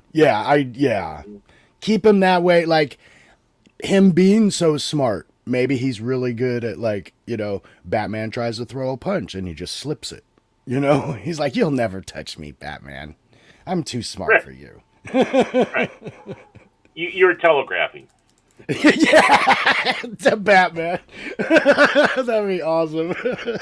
That would be actually humor that would be appropriate for a Batman. Oh film. my god, that would be so funny. You're telegraphing Batman. Now you're gonna grab your batarang. Why aren't we writing this stuff? So predictable, Batman. Aren't we doing the work of writing this? All four of us in a room and a few others. That would be good. Planning. See, and things can be changed and still be acceptable. I guess that's what you can change it within reason without changing the character. You can add to it without making it their whole thing. Well, remember he's got that staff of his with the question mark. That's true. That's true. I mean, that's what you have to rely on, and it would be a different form of fighting, in my opinion. It was not that full-fledged, but it's something where I can see him with that being able to use someone's strength against them type of stuff, a defensive form, or even doing. Like, what was it? The Wonder Woman joke with Batman? Like, Riddler just ends up in Batman's cave. He's like, I put $5.7 billion in defensive mechanisms. How'd you get in? Oh, man. Sorry to interrupt. I was curious. We'll forgive you. You can talk about Thunderballs again. Thunderballs? Yep. Wow. I noticed that Cash and... you took over the show, man. It's Padawanabe's popped off. They got a break. Yeah, the whole show they got a break. Cash has probably gone off and gotten himself that kale-wrapped teriyaki tofu with bean I'm bread. still here. I'm here. Excuse me, Baron. Nice try, you bastard. While the idea of Stan playing Captain Kirk and being part of the Star Trek franchise makes for an interesting idea, and we definitely love to see what the reality. Okay, and we definitely love to see what the reality where that vision of the franchise exists. Looks like. Wow. Okay. I don't care if it's comicbook.com, Bounding into Comics, Fandom Pulse, wherever we're reading these articles from. Proofread. Yeah. And yes, I was going to criticize myself when I post something in a chat or post something on X where I haven't gone back and proofread what I wrote. And it's like, crap. It's always good to get someone else to do it, too. I mean, that's the big thing. If you got someone that can do that. AI might be able to help these people. Oh, they're using AI if you read some of these articles sometimes. Yeah, that's why I tried to read that verbatim, making sure, okay, I'm not having another stroke doing this, right? Okay. It's hard to imagine anyone else as Bucky Barnes. It's a character that he's made his own over the years, and it's one that fans are eager to see again when Thunderballs arrive. They are? What? Are eager? I don't know. I don't know what's the. I haven't even seen the trailer for it, so I saw both it. of them are eager. Both of the fans are eager. The trailer was boring. Put me to sleep. What you mean, Kamala Harris and Tim Walz were sitting there going, "Yeah, we can't wait. We can't wait for this." I'm jealous. Cash can fall asleep in 1 minute. Oh man. Well, I just the trailer. We know when the moment he hits that keyboard. Never. Yeah, sure. Oh, come on. He's so full of shit. But anyways, no, Thunderbolts. When you watch the trailer, you're like, "Am I supposed to care about this?" That's really what it comes down to. Yes, you're supposed to care. That's why they made a trailer. What's the star after Thunderbolts? You're supposed to care till they tell you don't. I don't believe you, Pat. I want to be. Roughly 4 years after we last saw him in The Falcon and the Winter Soldier. Falcon and the Woke Soldier? Yeah, it was a great show. My balls are freezing. And it isn't just fans who have missed Stan in the MCU. Huh? What? Wouldn't it be... And it isn't just fans who haven't... Yeah. See, reading articles like this is why I know some people are probably thinking, can Pacific read? Yes, I can read, but when you get an article like this, your brain's telling you the right way to say it. But well, that sentence works if you read the next sentence. By itself, it's horrible. Well, that's why this is my punishment. Stan himself said he was. It should say, and it isn't just the fans who have missed Stan in the MCU. But then it said the next sentence is Stan himself. That's why they said it that way. I agree with you, though. It's bad grammar. But that's how it's written. And it isn't they're just insinuating fans. Oh, they're insinuating Stan missed being in there. Okay, well, you know what? That's horribly written. That's exactly. I agree. I'm sitting back going, well, if it's people other than the fans, who's not a fan that'd be excited to see him come back? They'd be sitting back going, Stan who? Stan Lee? Is he back? Stan himself said he was glad to be back at work on Thunderballs when filming resumed earlier this year. I'm excited. I'm going back basically in a month or so. I missed it. It's a great cast, Stan said at the time. The batting average is so high that it's difficult to always land everything right away. Not if you're Freddie Freeman. What's a good batting average? The 10th on Friday in Game 1 of the World Series, he saw that pitch come down the middle and bam. And what's a really good batting average? Still less than 500, right? So I mean, no one's gonna bat. Nowadays, you're lucky if you see players hitting above 300. I just think it's funny the way they bring batting players swing average. and miss and everything. It's like the best batters only hit 1 out of 3. Don't compare yourself with a batting average. So, where was I on this one? That the it's always been a great experience. With this one in particular, I think there's a lot of good things, but no great things. No, and we didn't see anything about greatness. Thunderballs with a star is set to open in theaters on May 2nd, 2025. In a world where nobody cares. Thunderbolts. In a world where Sebastian Stan could have played Captain James Tiberius Kirk. He's excited about the next Marvel Studios film that may or may not flop. In a world, the former. In a world where Sebastian Stan wants to tell you about his useless politics. Oh yeah. You know, Mike, I really have to really say this. I have to have a little heart to heart here with you on the show. But this article offered nothing. It offered not a thing. This article was bullshit. Yeah, it is. Thank you. Yeah, well, guess what, Barrett? We are going to read bullshit articles so we can tell people that they're bullshit articles. Okay, that article actually could have been that headline and a comment under the photo. Yeah, if you don't want to break it down, it was could have been like 2 or 3 sentences. It was Captain Obvious. It's like he's gonna be in Thunderbolts, and you know he's been in this. Okay, great. Hey guys, did you know that Sebastian Stan's going to be in Thunderbolts? Oh my god, that news is already out, man. Where have you been? Yes, sir. And your friend goes, "Yeah, I watched a video on that."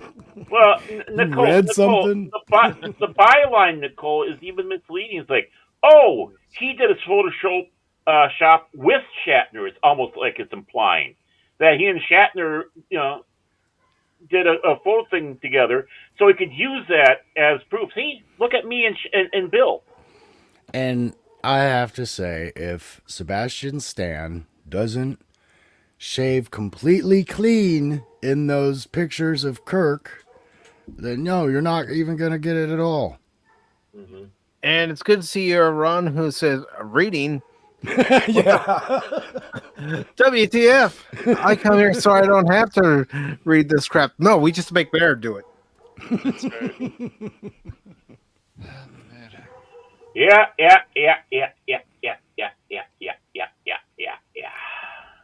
And like the sands in the hourglass, Baron reads another article. Really, okay, it's like, yeah, well, he was going to do this, and then he was going to play this, and then he didn't play this, and it's like, okay, well.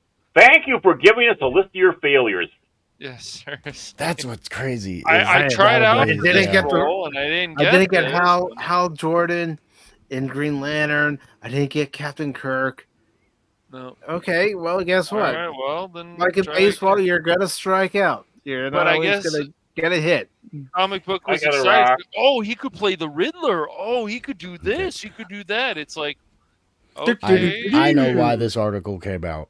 Because Sebastian Stan didn't get on a talk show, and the host asked him, so what were some of the roles like you tried out for and you just didn't get? Like, what was so close? What could we have had? So they had to write an article about it because there was no talk show. And then you want to know something, Padawannabe? There probably wasn't really much to that interview, so they had to stretch it out as much as they could. Yeah. Like this article. They act like... really.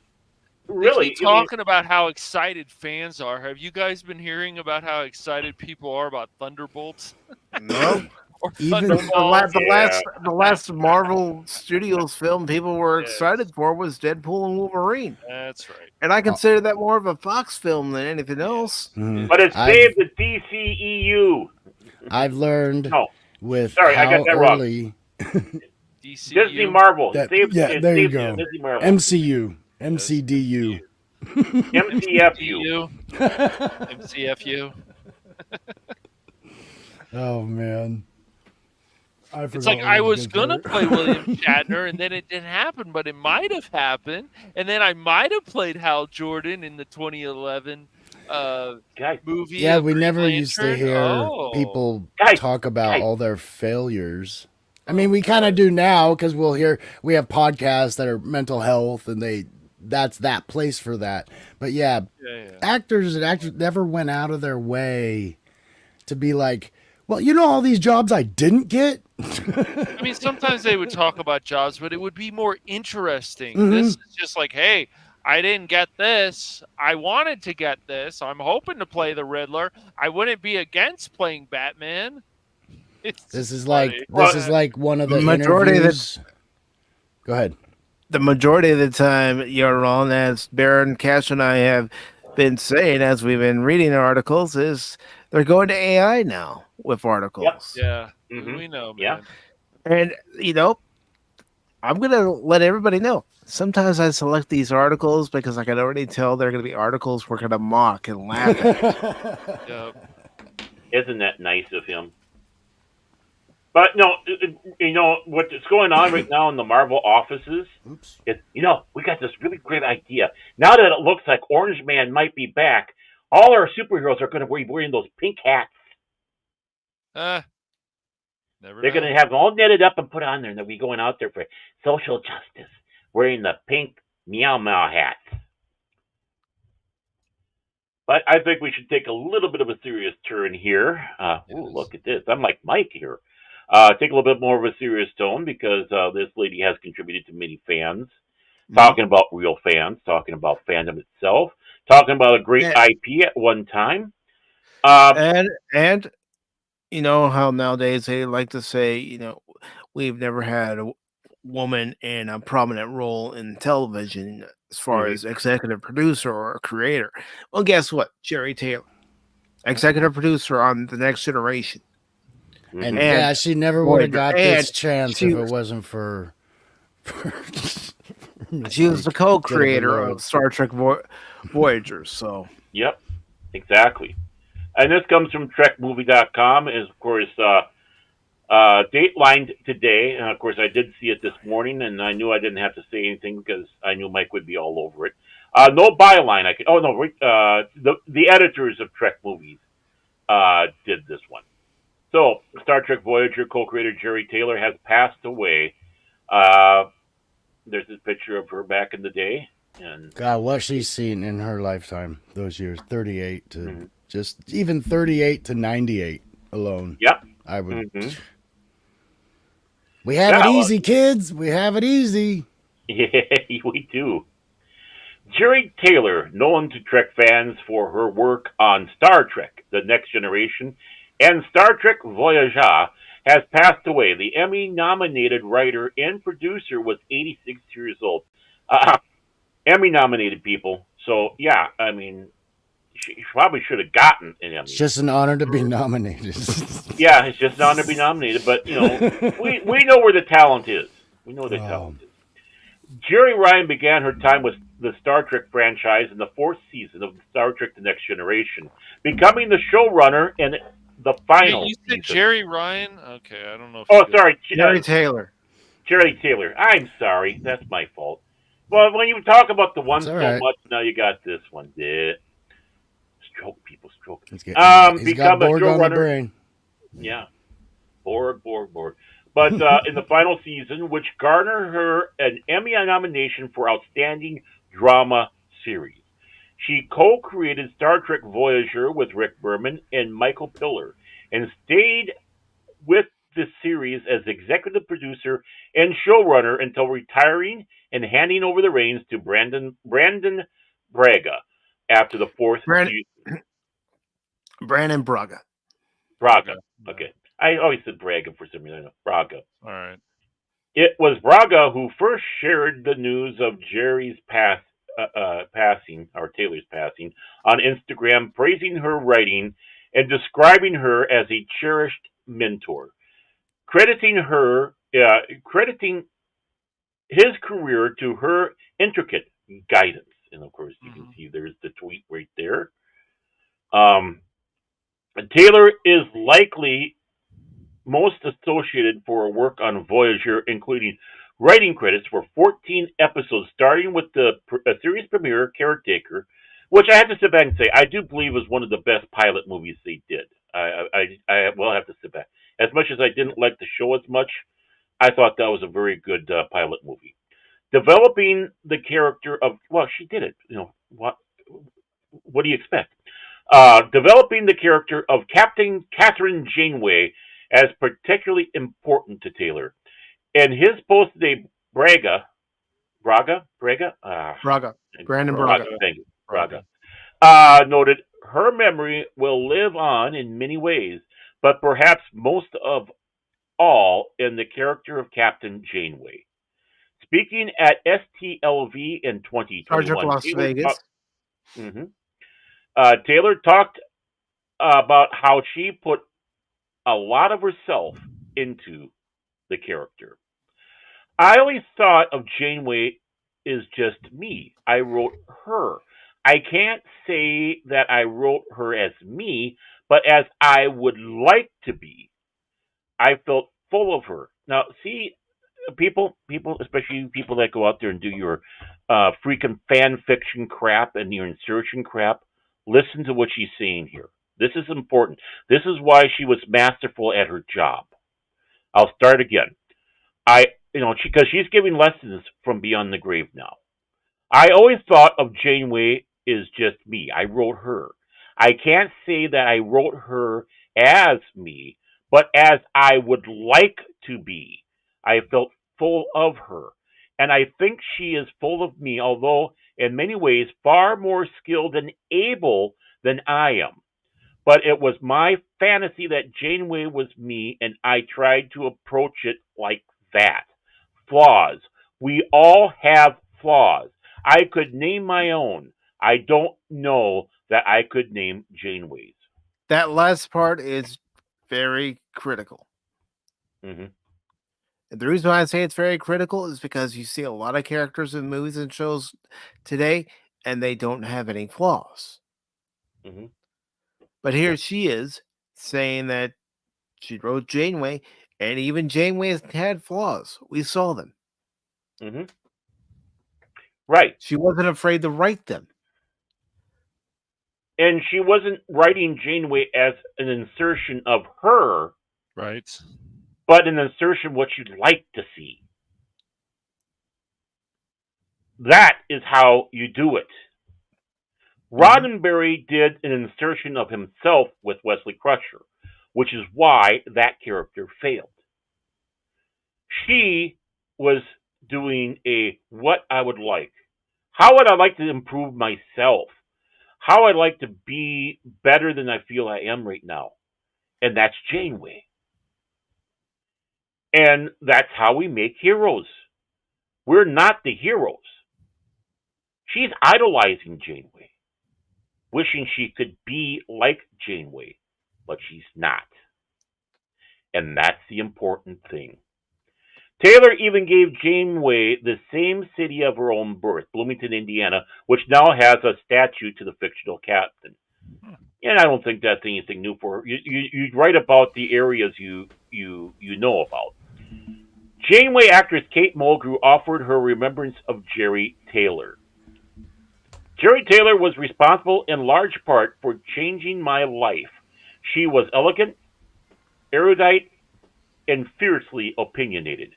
She wanted Catherine Janeway to be a significant part of her legacy, and I think there is no doubt that in that endeavor she succeeded.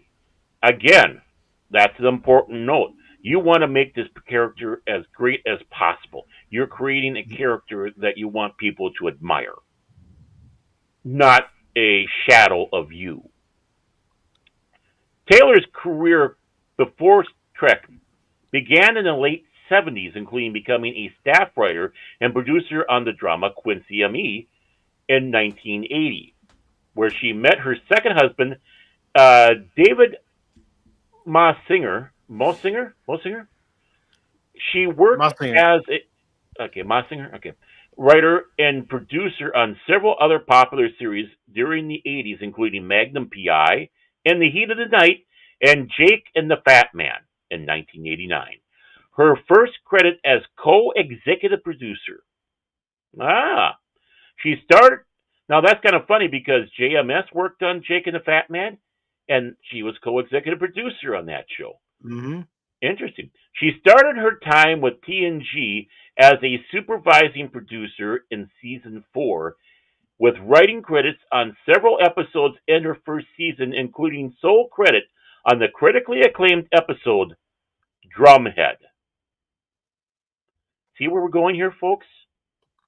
Taylor also penned... Drumhead's a great episode of TNG too. If you haven't seen it, I recommend you watch it. Mm-hmm. So, Taylor also penned 3 Star Trek novels, including the Voyager novel Mosaic and Pathways, seen by many fans as semi-canon due to her being the author. Jerry had 3 children, including Voyager's Vorik, actor Alexander Enberg, with her first husband, sportcaster Dick Enberg. Okay, interesting. Jerry Taylor, I did it right this time, thank goodness, was interviewed for upcoming Voyager documentary Into the Journey, and she can be seen talking about developing the character of Janeway in the following clip, which sadly we won't hit. You know what? I'm going to go ahead and play it. I'll just pause it. Okay. That's your show. You do it. Are you gonna do it now, or try to finish this? Oh, you're gonna do it now. Gonna go ahead and do it now. It's not that long of a clip.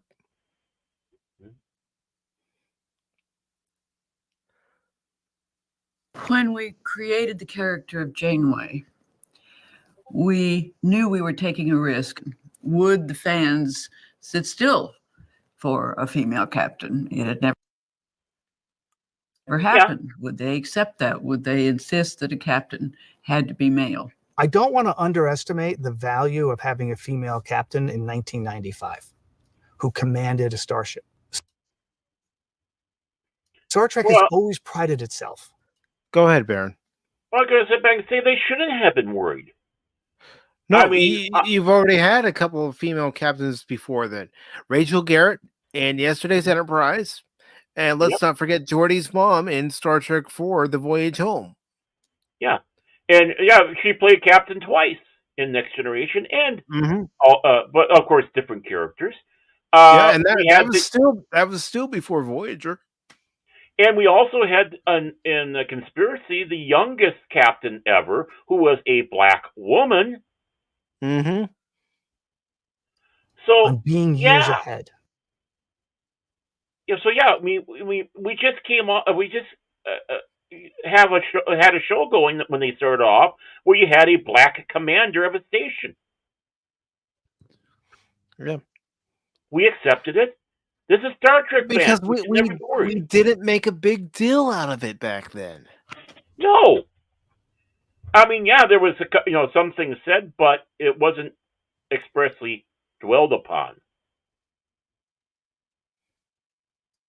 Isn't that the concept of Star Trek? Isn't that what Star Trek is about? They brought in 4 or 5 different actresses to do screen tests. And we literally did screen tests. We did this one particular scene over and over with different actresses. I was in the scene that the test scene that they were shooting. And they simply weren't that happy with, who they brought in. They were thinking twice about having a female captain. The cast? No, they weren't thinking twice about having a female captain. They were thinking twice about the choice that they made for Captain Janeway. I would have loved to have seen Jamie Summers play the part like was thought of. Casting office was right behind my window, and they had Native Americans of both genders going back there, which fed the idea that they might be casting a male instead of a female. You said if it is a male captain, they're going to. I know this is going to sound mean to me, but you can tell this is woke Hollywood. Yeah. Cast the first officer and doctor as female. There was a tremendous rumor that if they couldn't find the right actress to play Captain Janeway, they might change the captain to a male. Then one of the other males in the show will be turned into a female. We may have auditioned. Well, yeah, surprise. They were trying to find the best person possible, and if they weren't able to find it, they would have to do a change. That has happened many times in Hollywood. Because think about the high quality that they wanted from their actor. You're the captain. You're the star of the show. You're the one who's going to draw people into the show. Exactly. And that first one, I can't remember what her name was, but oh God, no, that wasn't going to work. That wasn't going to work. No, if you have the Voyager seasons on DVD, there's behind the scenes where you can see the original test footage with the original actress for Janeway, and it just wasn't good. Oh hell! It wasn't even test footage. They actually did start filming, and she didn't last a week. So those were actual. She was a film actress. She wasn't used to the rigorous schedule of a television show. Mm-hmm. So some of those scenes you saw weren't the test footage. Those were what we would have seen on screen if she was there. So it gives you the idea of what direction it would have gone with her. And, Kate Mulgrew was definitely heads and shoulders above her. Not to be mean, but... Some men I don't remember. We're talking 27 years ago. You did. For Voyager? Yeah, as it got deeper into the process and the search continued, and I do believe it was the studio that asked you to start looking at men just in case. See, Brennan Braga remembers, at least according to him. It was the studio that was telling Rick Berman, get ready to cast a man if you can't find the right woman. Mm-hmm. Typical studio. Yeah. Yeah, not us. The studio. We don't have to watch the rest of this, but no, but it kind of gives you the idea there, and her contribution to that. I think there would have been some people that might have been better than her that could have done it that were going for it. But hey, wasn't my choice. So, just a second here, please. I had a frog in my throat. Several Star Trek luminaries are sharing their thoughts about the passing of Jeri Taylor on social media, including some who worked with her. Voyager writer-producer Brian Fuller. Oh, Captain, my Captain, farewell, Jeri Taylor. Pioneering co-creator of Star Trek Voyager, my first showrunner and the kindest mentor a baby writer could have. And, of course, we go down to Michael Okuda. The world of Star Trek lost one of its giants yesterday with the passing of writer-producer Jeri Taylor. Jeri became a supervising producer on Star Trek The Next Generation's fourth season, eventually becoming co-executive producer. And there's the three of them right there. And, of course, the great Mark Altman, who is the historian and podcaster, states that, so saddened to hear about the passing of EP and showrunner Jeri Taylor. When I was a fledgling journalist covering TNG, she could not have been more warm and welcoming and thoughtful. Always considerate to everyone she met, she was also immensely talented. The perfect combination. See, that's how you write people. Just saying. Star Trek communicator, editor, and historian Larry Nemec. Yeah, Nemec. Oh, what? Yeah, look at that old picture there. You can tell that's the hair. That's definitely the 80s. Yeah, 80s going into the 90s. In the 90s, because you got unification picture there. That's your 80s, 90s. You know, that crossover time. I guess the news got out ahead of the family, but yes, Star Trek. It's true. R.I.P. Jeri Taylor. EP on later TNG and co-creator of Star Trek Voyager, and the spiritual mother of Captain Janeway. We'll have more live thoughts soon, but so glad she's on cam and all over Voyager documentary. Yeah, she just like Marcy Darcy there. Yeah, I know. No, yeah. I know exactly was, and it's like you guys joked. You're like the clothing and like the decorations timestamp photos. It's hilarious. Mm-hmm. Yeah, I mean, even his picture there is like, oh yeah, those. like if you see. Like if you see brass and glass, you're like, oh, I know exactly when this was. That didn't sound right, man. That just didn't. And I don't think we need to hear anything from the Prodigy people. They're a space trip. No, that's why I took it away. Yeah, I was wondering why you jumped off early, and I kind of looked, oh, okay. Yeah, let's not hear from the people that disgrace legacies like hers. She did it how you're supposed to do it. You're going to bring in a character that's woman, bring it in, and boom, there it is. You have a strong, independent woman. A person who's got this weight on her shoulder. Yeah. Boom. There it is. And not going, well, I'm a woman, don't you know? Are you mansplaining to me, Chakotay? Chakotay, I don't need your explanation. I know what I'm doing. Mr. Paris, set a course. Maximum warp. Course from an unknown zone to another unknown zone, sir? Yes, ma'am. Yeah. That's the one thing they put in there. It's like, some officers don't mind being be called sir, but I prefer to be called ma'am. Okay, no problem, because both are totally acceptable in the military. Mm-hmm. She did the correction and stayed. And why? Because it's perfectly cromulent.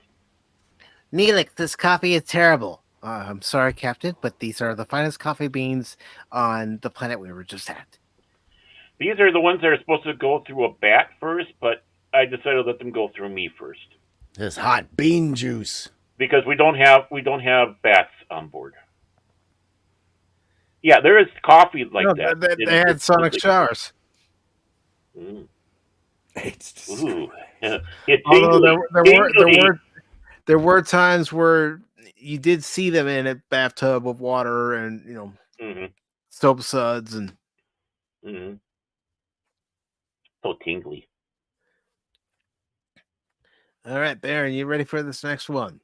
Well, I'm ready. Knock it to me. All right. I just want to make sure you're ready before I never give you the link. Don't even have to wait. Just put it in there, and I'm ready to go, man. I'm a professional. There you go. It's in there.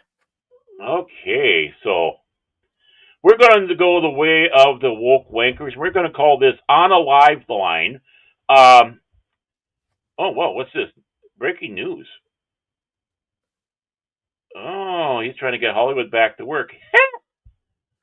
Okay, so this is from On a Live Line. The byline is Peter White, and it is dateline the 24th of this month. Sony, Jeopardy, and Wheel of Fortune hit with race, gender, and age discrimination complaints. I am generally curious about this. I'm not kidding, because it's like, what now? And I was too. That's why when I saw it, I thought, this will be something we can talk about on Sunday. Mm-hmm. So, two former executives on Jeopardy and Wheel of Fortune have accused Sony Pictures of engaging in unlawful race, gender, and age discrimination and retaliation against them. Okay. Shelley Balance Ellis, a black woman, and her Latina, I'm surprised they didn't go Latina X, colleague, Monique Diaz. Thank you. I knew I was going to get there. I got Monique right, though. Diaz. Have filed complaint with California's Civil Rights Department and the National Labor Relations Board, alleging that Sony management terminated them and other workers in retaliation for collectively opposing harmful discrimination and toxic working conditions on Jeopardy. This is Jeopardy and Wheel of Fortune. The pair have spent close to 50 years combined working on the shows. So the one worked on there for 40 and the other one 10. I mean, it could be that way. Balance Ellis was executive director, licensing, and clearance at Sony Pictures Entertainment, and Diaz also worked in the department. The pair were terminated in April. Hell, April Fools joke, I tell you. They are claiming they were terminated because they objected to racial discrimination on the workplace, the pay inequity Diaz experienced, the glass ceiling, and other bias Balance Ellis faced as an older black woman, the airing of inappropriate footage of southern plantations on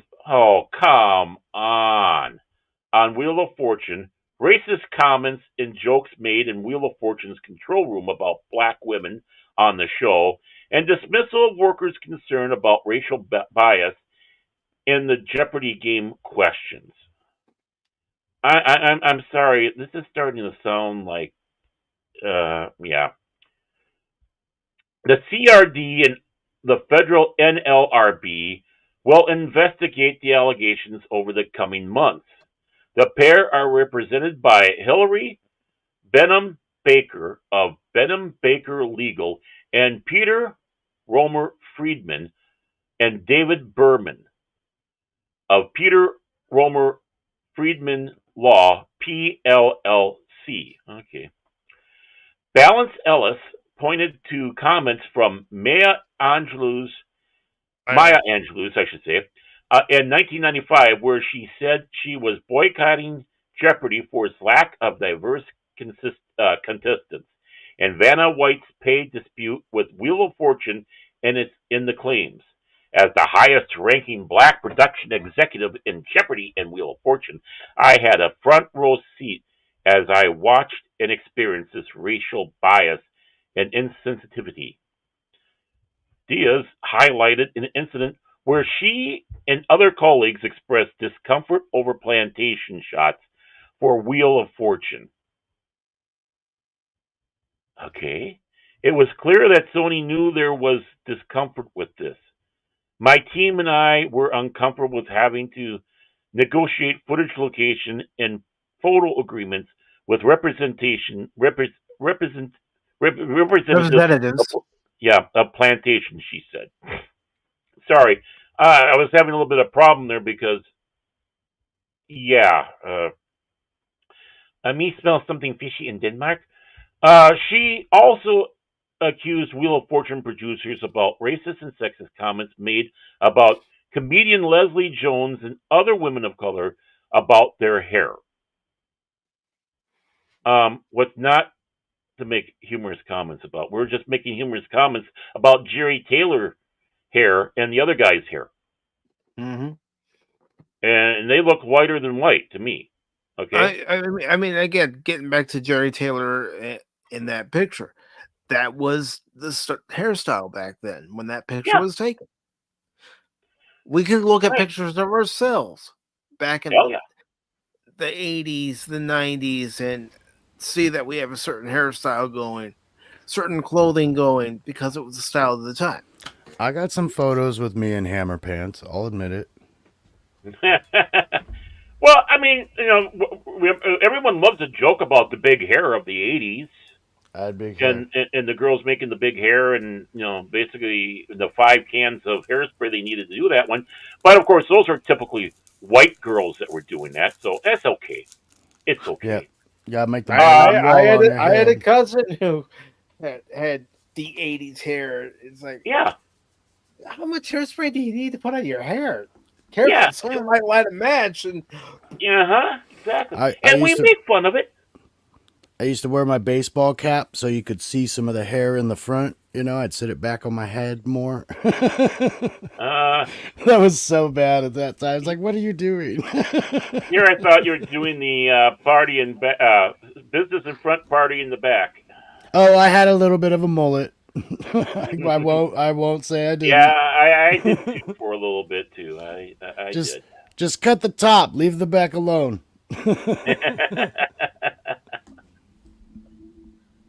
So Leslie Jones, take a look at Leslie Jones.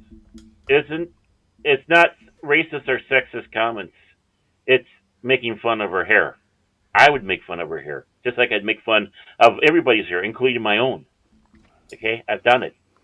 Jeopardy, which is executive produced by Michael Davies and hosted by Ken Jennings in its 41st season. It is produced by Sony Pictures Television. We all know that BS. Wheel of Fortune, which is executive produced by Bill. We don't need more of that. Sony Pictures Entertainment takes all allegations of discrimination very seriously.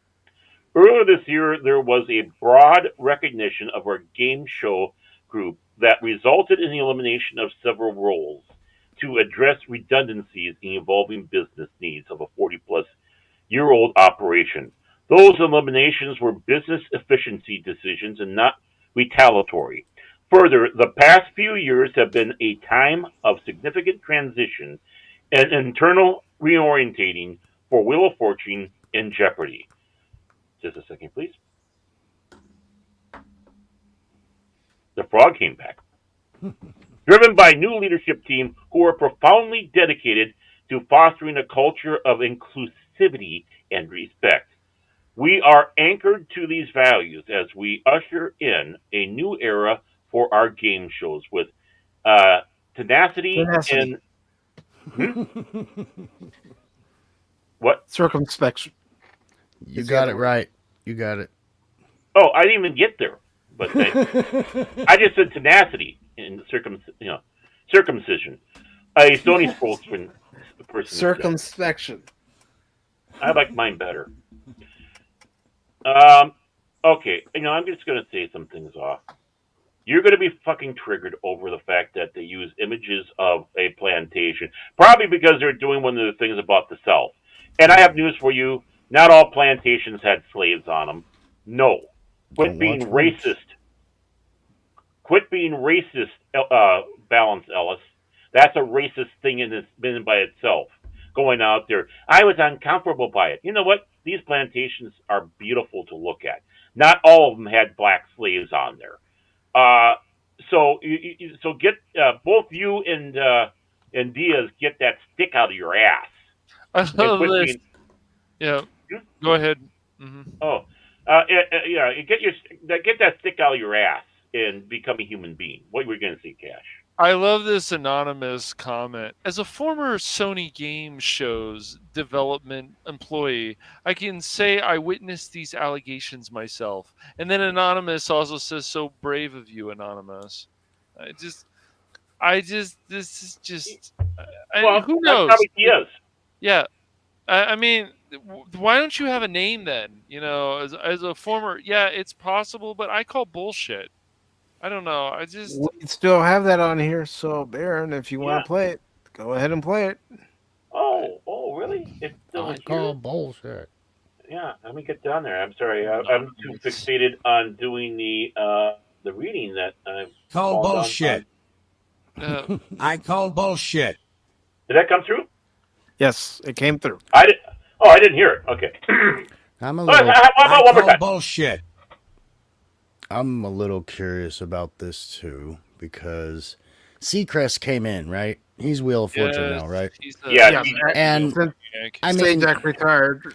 I don't know if the company he was working with before, they were huge communications company. I don't know if he pulled any of that in when he comes over or if they were already owned under some umbrella thing or something. But to me, it's like you bring in somebody like that who I would think comes with a team, or there's people maybe he wants to work with, and it's like, sorry, but we don't need you anymore. Yep. Kind of. I'm almost wondering if it's just that, and this becomes a story because anytime anybody gets fired, you're like, was I fired for a reason? Yep. I mean, you can always come up with that for legitimacy reasons or not. But that immediately makes me wonder because they got all these new hosts and they brought in a powerhouse, not just a host, Cool. Well, anytime a corporation restructures, people are going to lose their jobs. Unfortunately, yes. Mm-hmm. I love this. And if you have new management involved, the new management's going to want to bring in their people and get rid of people who have a long tenure. Here's another anonymous. I wish these people actually had names. I remember the Wheel of Fortune. Anonymous. Yep. Jinx. But I remember the Wheel of Fortune van where they traveled to your hometown to compete for a spot. It's basically arbitrary. If you think if they think you'll look good on the show, that's how they'll decide. If you haven't noticed, there's a gender gap with the winners. I mean, this stuff, man, on the shows, usually being men. When I tried out, I noticed the contestants that made it were 50-50 men and women. It was Monty Hall that noticed some silly people in costumes waiting to get to watch the show, so he decided to let them, and they put the show over the top. Game shows since then have really focused on diversity since then, and it's largely been successful for audiences, even if there's been a disparity with the winners. Well, whatever. Okay, so he's not exactly saying, okay, I was wondering where he was going with that. Well, the thing also with the two is, if you take a look at, the heyday of talk shows and all that, there was a little bit more women contestants because why? These are being played during the day, and who was watching it? Women. So, stay-at-home moms, stay-at-home wives. Yeah. Mm-hmm. So they were focusing a bit on that for having the contestants. So there was discrimination back then to men. Yeah. I'm not bitching about it. No. I can be on Jeopardy too, Billy. I don't know. Every time, well, I would say most times, Deadline, it's like, yeah, we're going on a live line. People, right. On a live. Freaking. But you know, yeah. They just I like about that picture. I don't know. What I liked about that picture was that Ryan Seacrest. He's walking out with his mother on his arm, and that was really nice. Wow. That's brutal. That's brutal, man. Right on this. Well, I mean, she is old enough to be his mother, honestly. Now, Baron, since this right here isn't an article, I'll go ahead and read the box office. Oh, I know. There was no way in hell I was going to do that because you know I'd have a deal. I'd be giving such a wrong information you can't believe. Look at that. Kryptonite. Well, it's just I don't know. I want to know if anything's going to come out of this whole Sony thing. I think sometimes a lot of this stuff is bullshit. Well, people are just looking for something.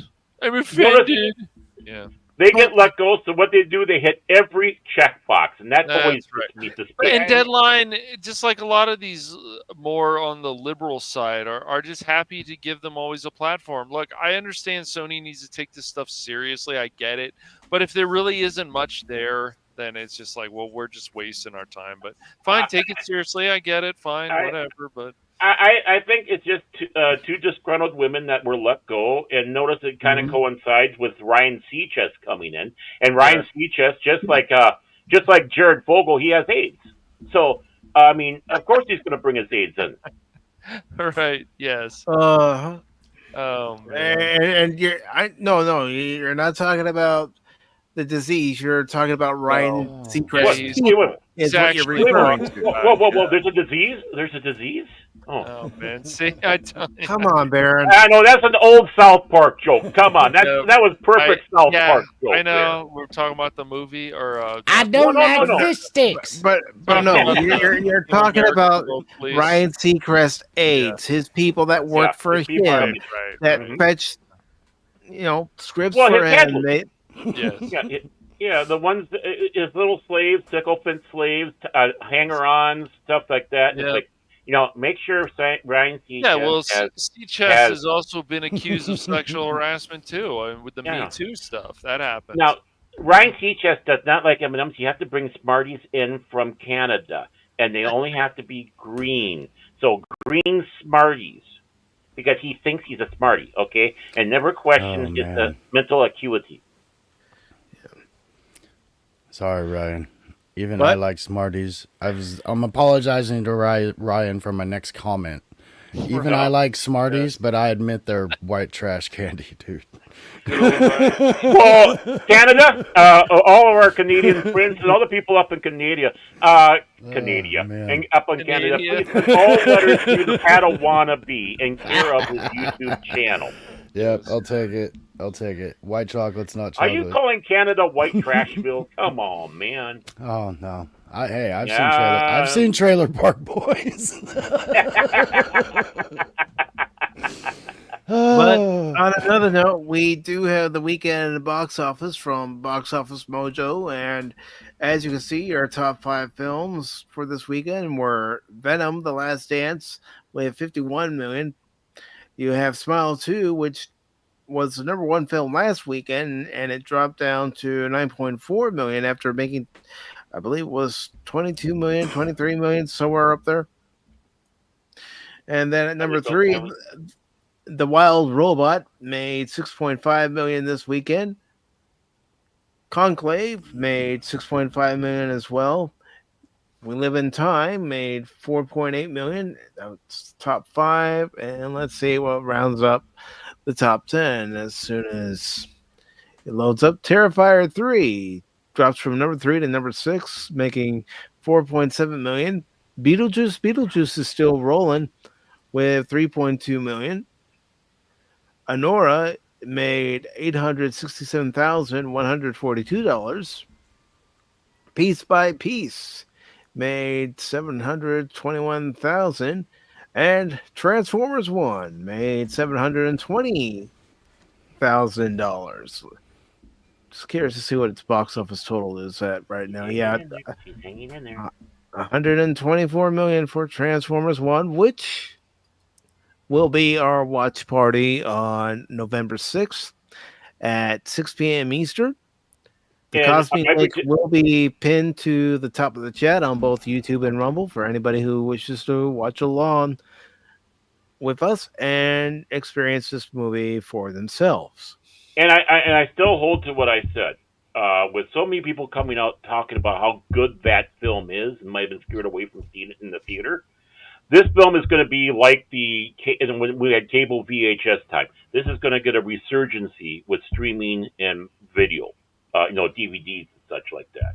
I was reading some comments last night of people who took a chance. They bought the movie on digital, and they said, this movie is a lot better than I thought it was going to be. Right.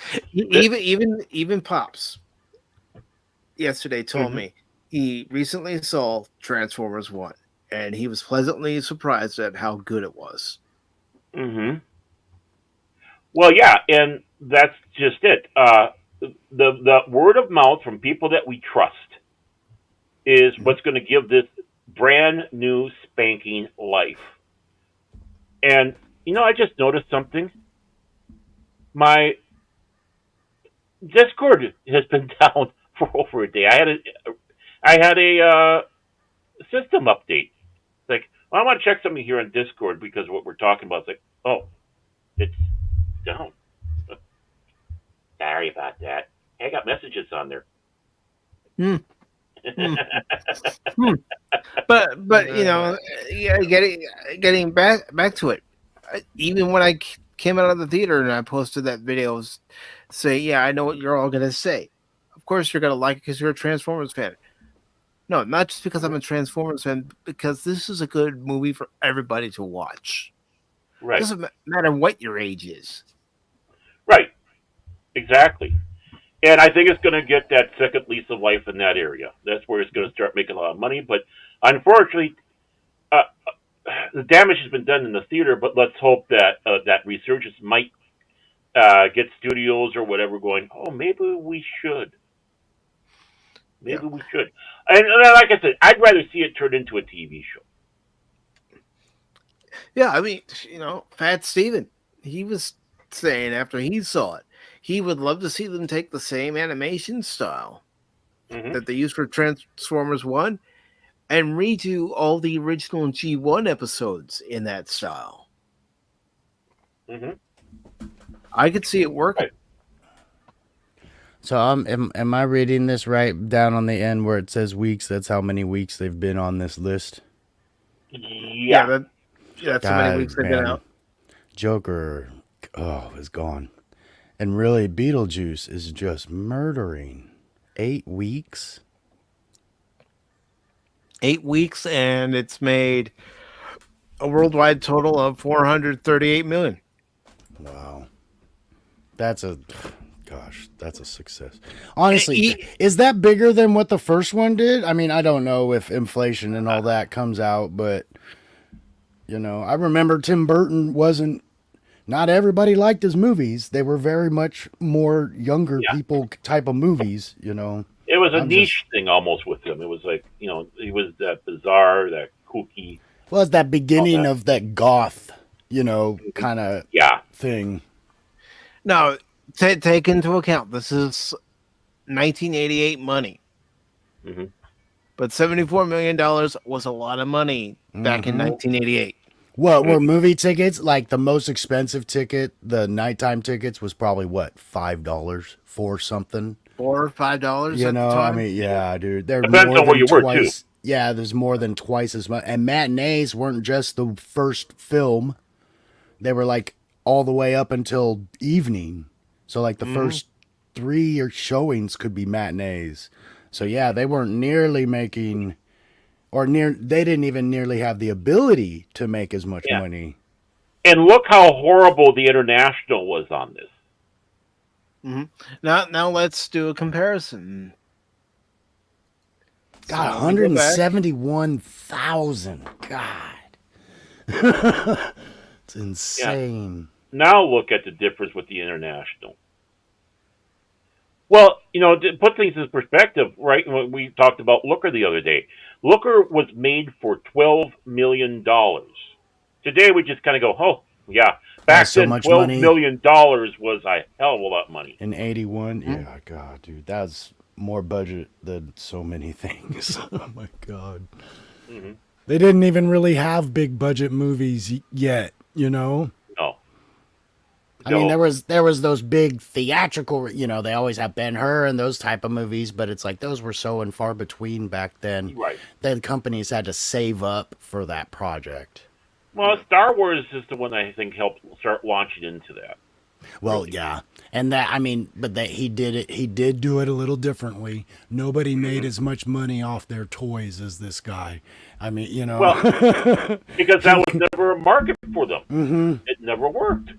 Who cares about kids? I mean, we're still in a new learning of what children would like, because action figures weren't really a thing. They were a little bit, but not the way we got them. Well, yeah, I mean, you had the G.I. Joes, and of course the girls had their Barbies, still do. The kind of 10 and 12, and then you'd have the little army guys.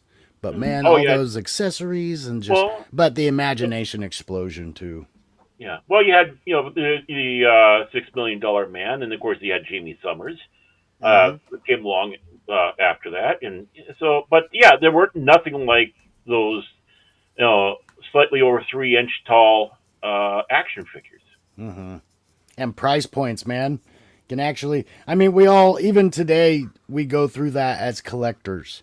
Like, I love the idea of collecting helmets or large statues, but I can't. I don't have the room. So I do Lego helmets and action figures.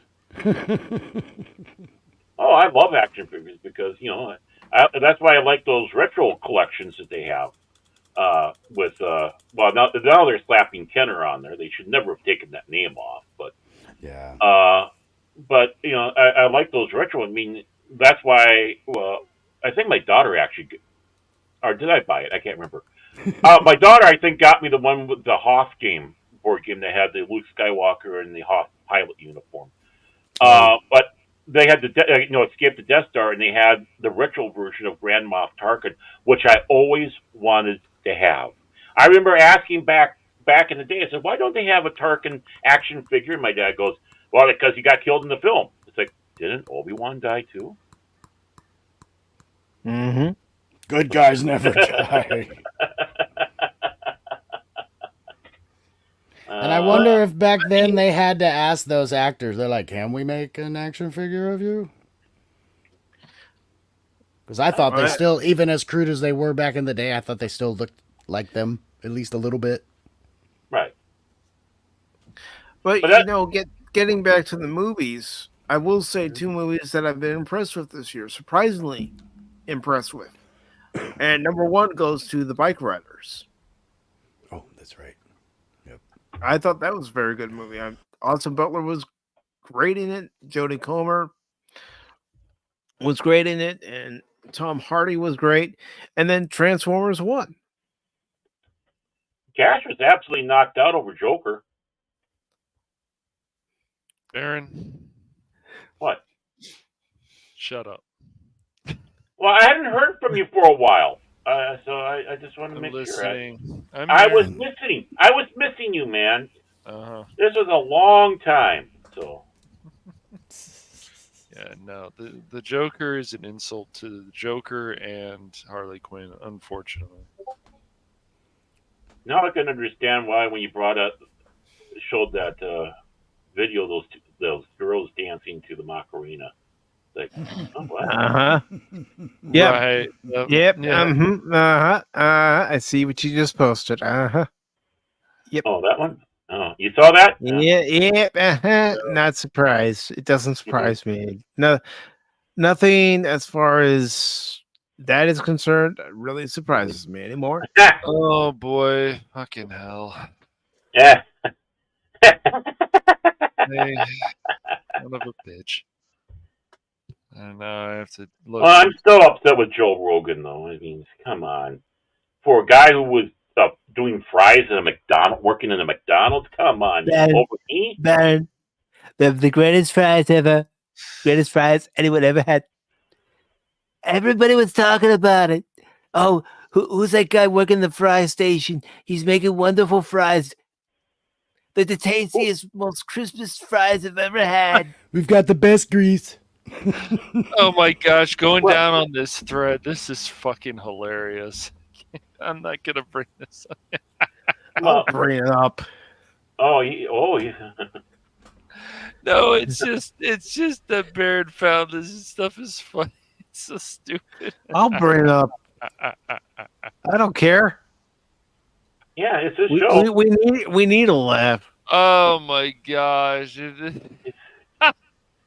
Mike hasn't made enough enemies yet. He needs some more enemies. I like the one that says, "You want lives with that?" They have one of Stacey Abrams too. This is terrible. Well, the one lady also said it's brutal. The white girl that died from cancer. Yeah, I know somebody said that. Okay, and then they have two of these girls kissing each other too, or something, of some video. What the? Yeah, they're using AI for that. Yeah, I figured. I was gonna ask if this was a picture of the WNBA volunteering. This is. So... Oh, didn't even bother to change the name tag. I don't know. Can we get close enough to see that? I will try to. Easy, man. I just see blur. Yeah. So. I mean, I doubt this is gonna work, but. I doubt it too. Yeah, it's not. Yeah, it's not even zooming in. So. Where are we being? Pardon me. Would you like fries with that supersized order of BS? These are clever. It's just,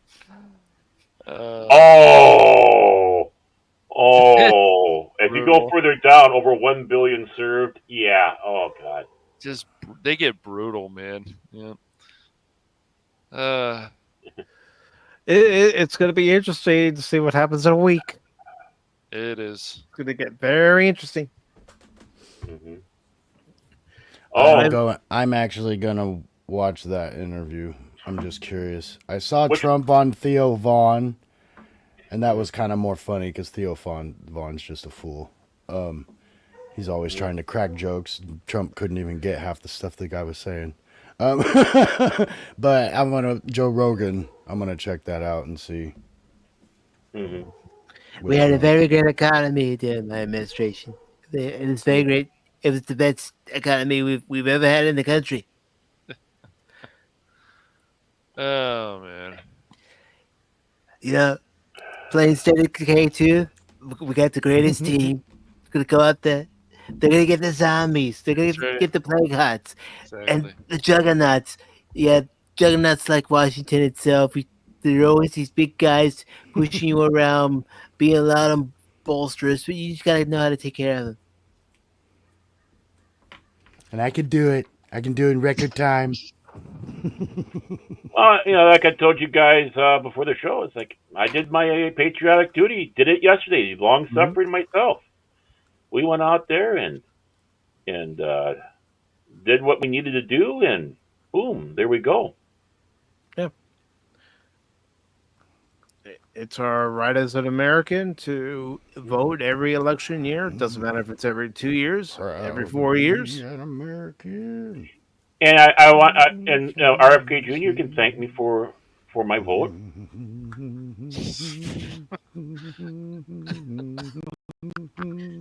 So, are you ready to read this next article, Baron?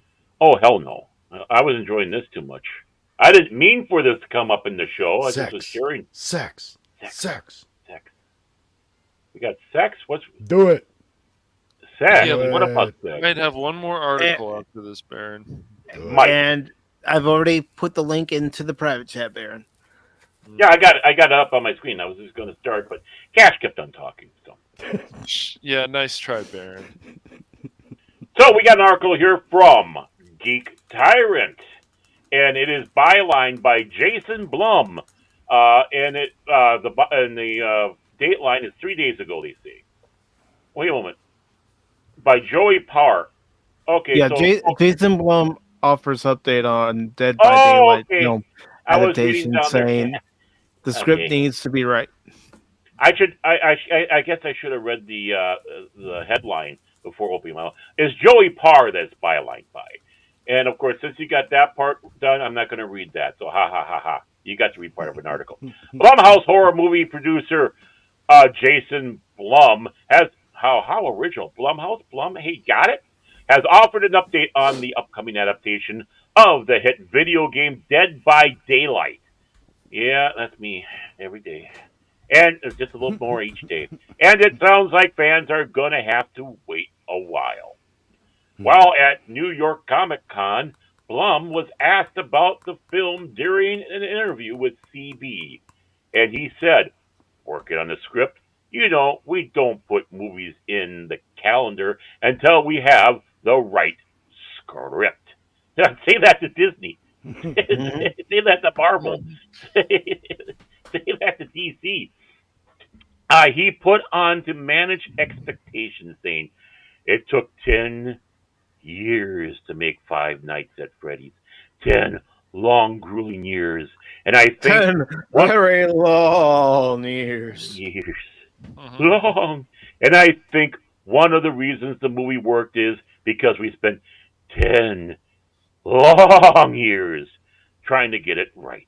Well, if I remember, people in Hollywood don't like Jason Blum, or they've tried to cancel him before because his politics don't align with theirs. If I remember correctly. I don't care what his politics. Is it because he's MAGA? Is that why? Is it because he's MAGA? Could be. Oh, okay. I mean, I didn't know that, and I be honest with you. No offense to anybody, I don't care. It doesn't matter. If anything, I think he's a conservative, so that upset people that movie Five Nights at Freddy did well because he's a conservative, of course. Well, my only thing I think he is. Yeah. The way that he's going to be dead before he gets his films out. Yeah, going to take 10 long years. Yeah, that's a long time. I hope we get a script that we love. We're working on a script, but it could be 5 years, it could be 12 months. You just don't know. You can't make the movie until the script is right, and you don't know how long that'll take. Disney, 3 hours. This is why a lot of films at Blumhouse are so good. The best ever. You can't find a better film than this. They actually have a script in place and ready to go before they start shooting. I like that they take their time with their film projects. That's what As most studios should. Yes. Yep. Mm-hmm. And Dead by Daylight, one player takes on the role of a savage killer, while the other 4 players try to escape and keep from getting caught, tortured, and killed. I love this game already. Some of the determined killers, demented killers include the nurse, the wraith, the hag, and more. Oh, so we got Dr. Jill. You could even play as Chucky. You guys should also know that there has been some pandering and stuff, like with Leatherface and so on. Hey, Cash. I know. I've been keeping up with everything on Dead by Daylight. I get notifications because I have the game. Oh. I have the game. I could chase Barrett around this old barn, freak him out. He had to get a pallet and try to stop me, but he can't stop me. I'm unstoppable. As long as I'm the topless blonde cutie, that's all I care about. Oh, okay. So basically, the demented killers include Dr. Jill, Joey Potato, and Kamala Harris. Okay, I see, and more. There are. I know that was bad. I'm sorry. No, I'm not. I'm lying. There are even classic movie villains and characters licensed from films that have been added to the game, such as Michael Myers, Freddy Krueger, and Pinhead. Mm-hmm. What if Freddy Krueger was one of the victims? Huh? No, that's not how it works. No, I know it's not. I'm being silly. I'm being silly. Atomic Monster founder and CEO James Wan said in Dead by Daylight, the behavior team has created It sounds silly, but actually that might be the saving thing because they know how the people behave. Has created a love letter to the world of horror, building an incredible environment teeming with atmosphere. I hope so, or we'd suffocate, and terrifying villains, perfect for a scary cinematic adaptation. Yeah, you got to know which villains do what. Yeah, that's a lot of respect. That's a lot of props there, man. Yeah, one thing that also happened with this game is they made the killers too overpowered, so there was a problem with the balance. So people started getting mad. It's very interesting. It's still going on. It's still going on. Is it? Well, the thing is these killers are overpowered. Yeah, but they're way too overpowered. You got to give the victims, you got to give the survivors a chance. Yeah, and for the villain to pop up at the very end and knowing that we're going to do it again. Yeah, they had the problem with Friday the 13th game too. Like Jason was like sliding or something. It was like, wait a second here. We need to have more of a chance. Jason can't. He was rollerblading and taking people out left and right. He was sliding and taking people out with his axe. Going sledding and taking people out with the axe. That's right.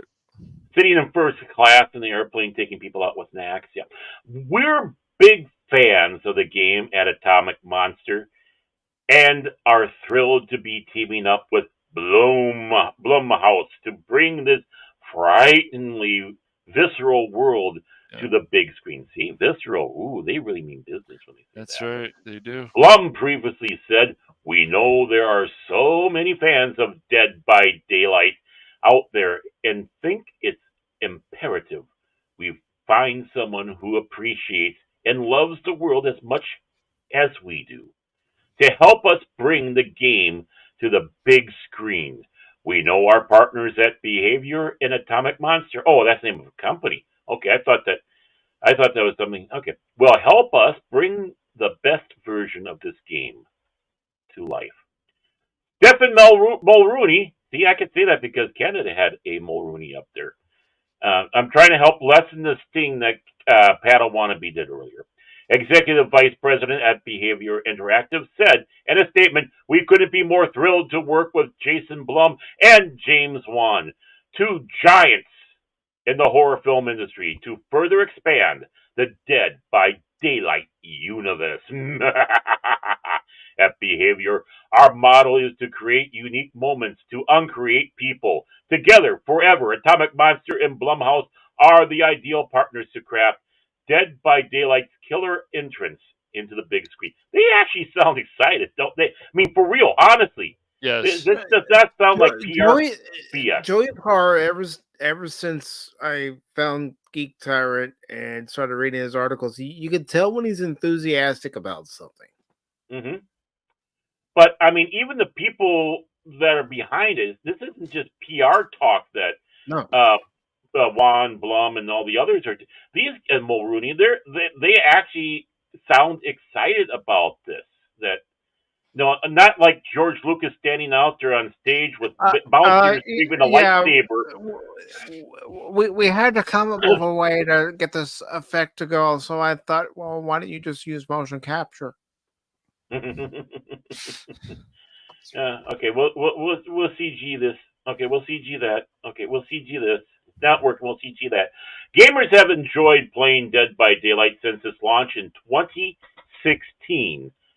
So anyone who sits back and says about games being too old in that 2015, 2016, why are you playing those old games? There, put that in your pipe and smoke it. With over 50 million players worldwide and 2 million players venturing into the fog every single day, and 1 player in North Korea. Deal here. It will be fun to experience this horror experience. Wow, in movie form. It'll be fun to experience this horror experience. You think they could have found a different word somewhere? I know you read that. Wait, why? I can hear my English teachers right now. Yeah, you have experience in there twice. That's right. Why do you have it in there twice? Well, then they hit that other one where he said they, and that was the Sebastian Stan thing. It was like, really? Yeah. Really? I can hear my English teacher right now hitting the floor because she hit her head on the desk too hard and knocked herself out. Right. I mean,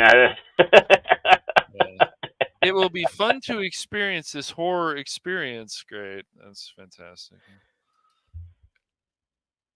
Horror. It will be fun to experience this terrific tribute to classic horror on the big screen. Yes. Yeah, it sounds a lot better.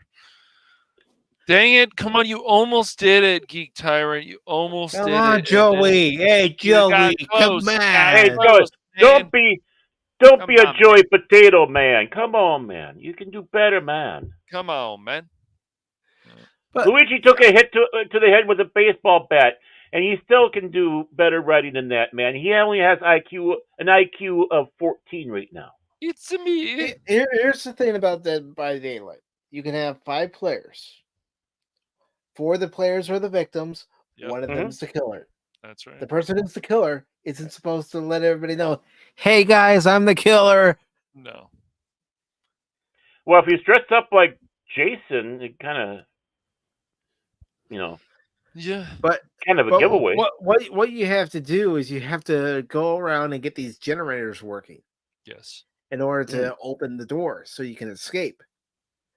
But as you're working on these generators, you also have to keep looking around you to see if the killer spots you and it's coming for you.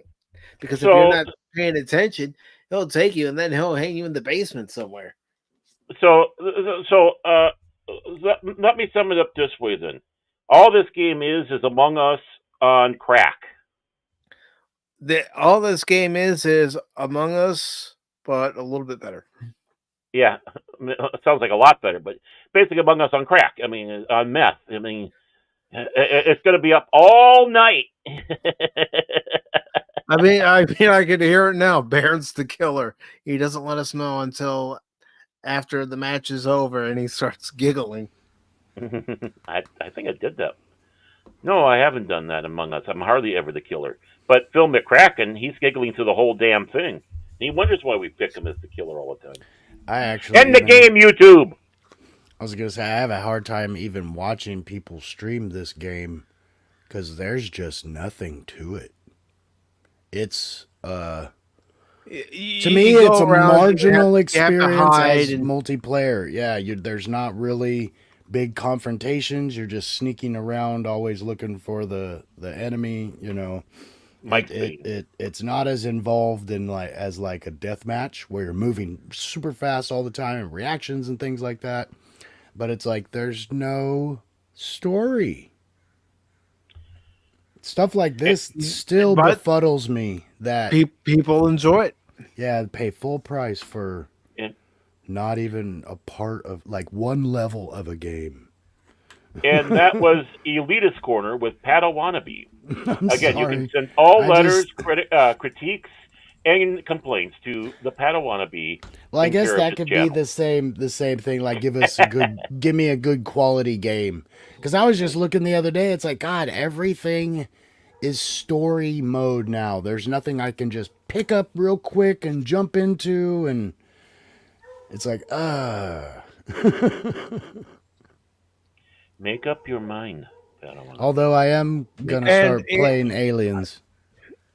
I'll let you all know right now. If you want to pick up Dead by Daylight and be either the killer or the hapless victim trying to get away from the killer and then get the generator open, it's currently $8 before tax on Steam. So yeah, there's a big sale going on right now.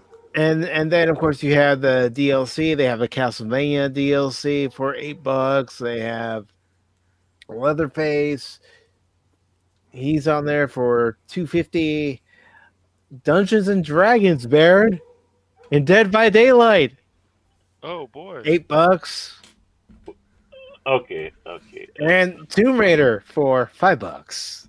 I've seen the Tomb Raider one. I've seen a lot of these. I've seen the Jason one. Let me take a look at this. Let me take a look at this. Gosh, I want to say there was a Leatherface at some time. Yeah, there you go. And I've even seen when they put the big adaptation on it, and it changed it a little bit. Okay, so I need this. I need to see this first. Okay. Dungeons and Dragons: Dead by Daylight. What do they have in here? Looks like a the mummy. bad guy. I'll just bring it up. Let me just click on it and bring it up. Oh, and see. I'm kind of looking at it now. Yeah. We'll go ahead and bring it up for the audience. That's what I'm doing, Barry. Giving them a visual. I think they're trying to do this off of the Beargate stuff. Oh, Vecna? Wait a moment. Why does he have 2 eyes and 2 hands? Vecna is supposed to not have an eye and not supposed to have a hand.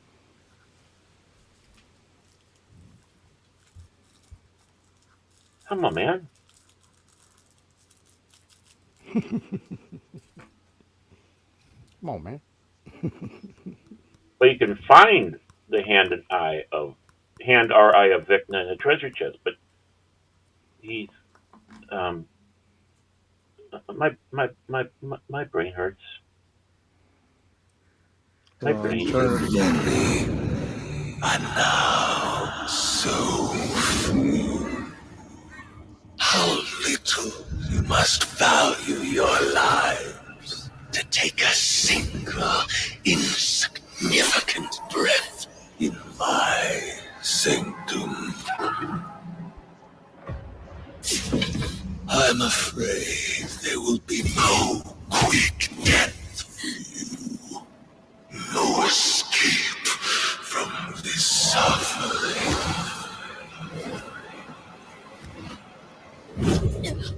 Yeah, follow the torches. It's always a good sign.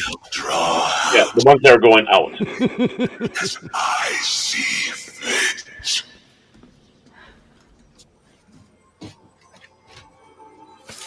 Oh, it'd been good if that was it'd be great if that was Places such as this.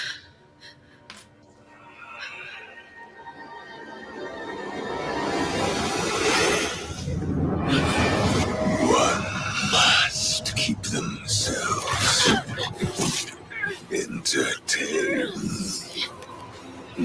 He would not have the hand with him. The hand was lost. It was cut off by Cast the Destroyer, and his eye was taken out too. Baron, Prequel. Calm down. And he's a demigod. He's just not. He's a god. He's a god. He's worshipped. He's just not some prop to come in like villain of the week. This guy is. I understand that, Baron. They're just doing this for the game to get you to buy the DLC. Well, the thing is D&D's kind of been going that way too. They've been treating him like a bitch. Because Vecna's supposed to be in the Greyhawk world, and they're making everything now Forgotten Realms. So what do we do with this bastard god? Okay, I'm sorry. I'm sorry. I'm calm, calmer than you. Calmer than you.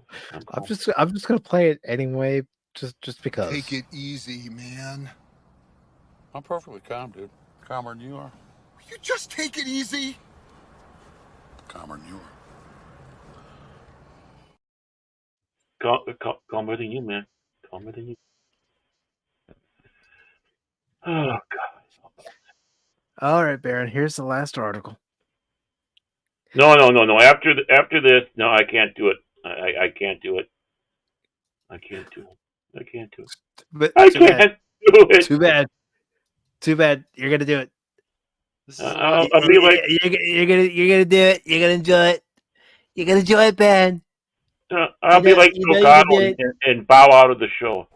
I can't handle this, you impractical jokers, you. Okay, well, where is it? I'm waiting.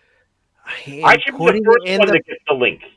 I am no. The audience gets the link first, then you.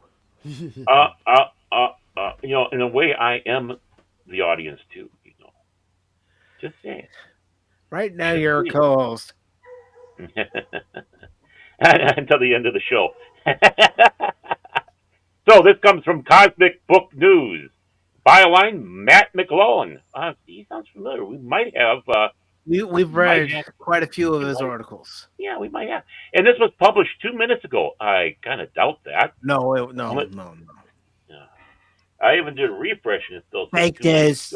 It's fake news. Fake news. Yeah. Well, that's what you get for AIs. It really is. Just a second here, please. Keep them in. My throat has been so dry, and I've also been eating frogs in the throat at the same time. I don't know how that works, but it does. So 2 Predator movies coming, possibly Alien versus Predator on the way. I'm actually surprised they haven't done it yet. Especially when you had Jason versus Michael Freddy Myers. versus Jason. Yeah, Freddy versus Jason, Jason versus Michael Myers, all that. So, and a very successful comic book series. Yeah, very successful. They knew how to do it. Top quality, the best ever. The head of Disney's 20th Century, I want to say Fox, but I know it's not Fox, but 20th Century, hell with it. 20th Century Fox Studios has confirmed that 2 more Predator movies are getting released, and even said another Aliens versus Predator is possible. Oh, they did do one. Okay, never mind. I'll shut up now. You can take over because I don't know what I'm talking about. 20th Century Fox Studios has been I just do that to irritate. Success with both franchises. Disney just announced Predator Badland is taking Blade's release date. Oh, so Disney's doing Predator.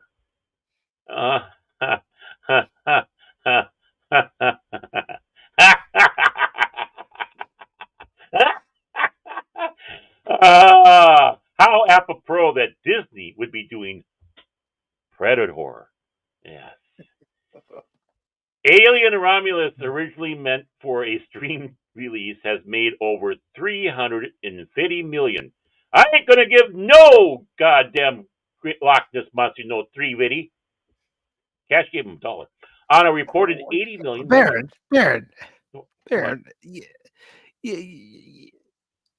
We've got the clip, man.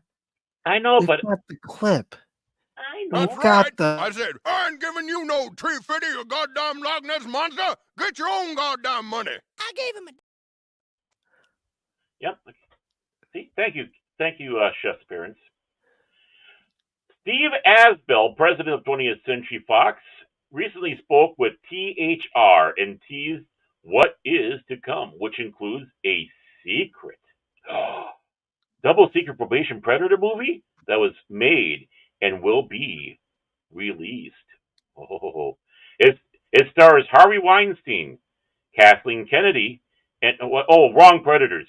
Yes, a Predator movie will have a theatrical, as Bill said, in regards to Predator Badlands that gets released in 2025. Ah, geez, a whole year? He continued. It's actually not that far off. I know it's not. Don't remind me. He continued, I'll tell you very simply. After Prey became a success, Dan, and I think it's Trachtenberg, came back and said he didn't want to do Prey 2. And we were like, well, what other Predators do you know about? And he says, well, we'll do Predator. He had off a bunch of ideas that were really crazy, but really cool. And we actually done 2 of them. 2 are coming out this next year, Abel explained. One I can't talk about yet. But the other one is live action Predator film with Ella Fanning that just wrapped in New Zealand. The Kiwis were happy. That'll be out theatrically sometime next year. Joaquin Phoenix would be in awe of Batman, says Todd Phillips. Okay. THR questioned Asbell about the one getting the theatrical release. It's titled Badlands. I thought that was the one that came out on Bombs. It was supposed to be Borderlands, but it was so horrid that it came out as Badlands now. And it is an absolutely bonkers idea. I just went bada-bump. Bada-bump. Thank you. It is I'm here all night, folks. Remember, 2 drink minimum. It's a sci-fi thing, but it's not what everybody thinks it is. And I mean, it's awesome. It's so nuts. But in Dan we trust, he said. In Disney, we run away like hell. Regarding the second one, Asbo can't say much. There is a second Predator movie that we have definite plans for. Dan has actually different. Oh, different. Sorry, that we have different plans for. Dan has actually directed both. He said. I was getting too worked up, just getting too excited. THR also asked if another Alien versus Predator is possible, with Asbel offering it will be a different take than the original. They sit around, have tea, talk about things, their victims, stuff like that. Probably, he said, about another AVP happening. Isn't that the Adult Video Awards, the AVP? It wouldn't be in the way you think. That's the thing.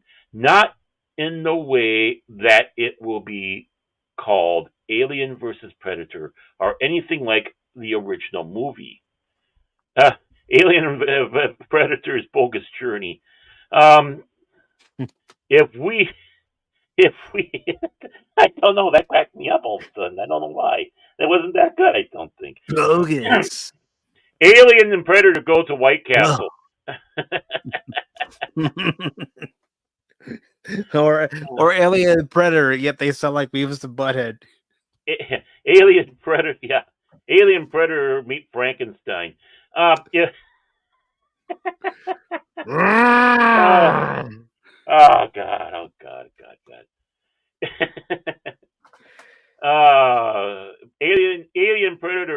Alien Predator flying deuces. If we do this, I'm going to get away from this right now. They'll be organically created out of these two franchises that we've continued with characters that we fall in love with, and those characters will combine, perhaps. Okay, we're going into a weird area here. Okay, love with predators. Sure. Yeah. I mean, the character. Alien Predators and a baby. Alien Predator and a baby. Yes. But we haven't gotten to that point, and we're not just going to bang it out. Okay. Okay. Contain yourself, Aaron. Contain yourself. Oh, man. Oh, God. Okay. I can do it.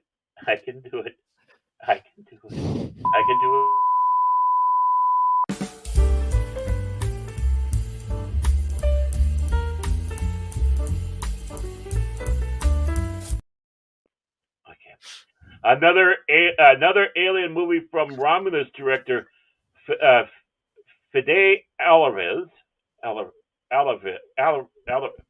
That guy is also in the works. We're working on a sequel idea now, as Bill confirmed. We haven't quite closed our deal with. Is it Fede? Alvarez. Fede? Alvarez. Alvarez. Okay. Mm-hmm. But we are going to.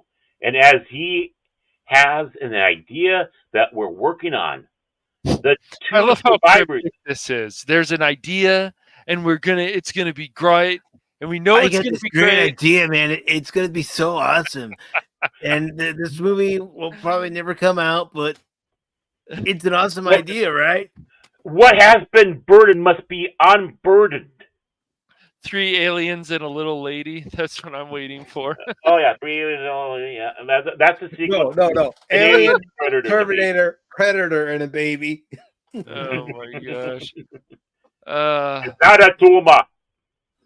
Magnum P Predator. You got the Predator going around solving cases. Hey, where's Higgins? Higgins is an alien. Oh no. Heaven help us. I need all the help I can get. So, the two survivors, Rain and Andy. How about Raggedy Ann and Andy? Okay. So I always think of it like, wow. Played by Kaylee Spaney or Spaney. I don't really know how to pronounce her last name. I skipped and David Johnson.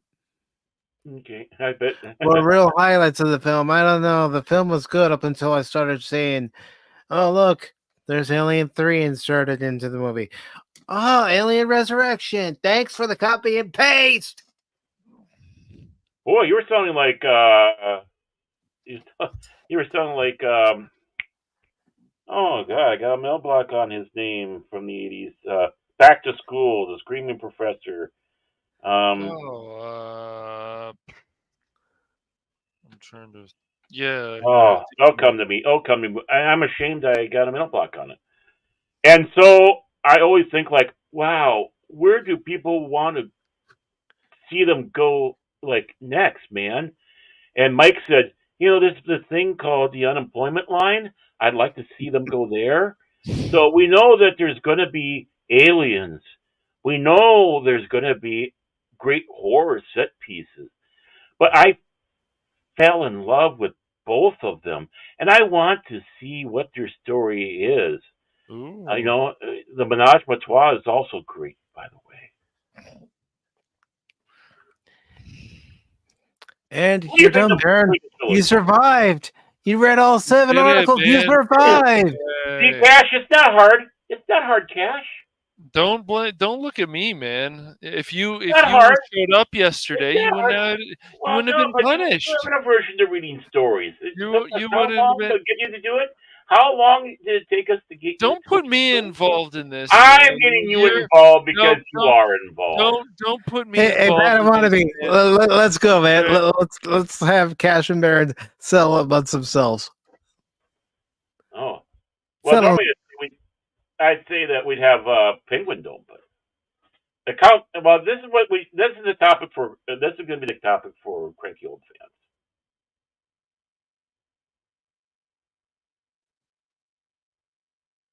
Where is everybody? Just us? Hey, everybody! Welcome. You two are supposed to settle it like men. What the hell? I was just ignoring Baron there. What was he saying? What? He was saying this is a topic that you guys should discuss on Cranky Old Fans. Oh, yeah, whatever. Man.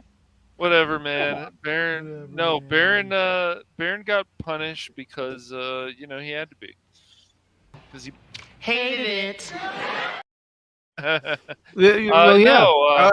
until the copy and paste job from Alien 3 and Alien Resurrection, I was enjoying the movie. Once the copy and paste started happening, I'm all, this fuck. I didn't.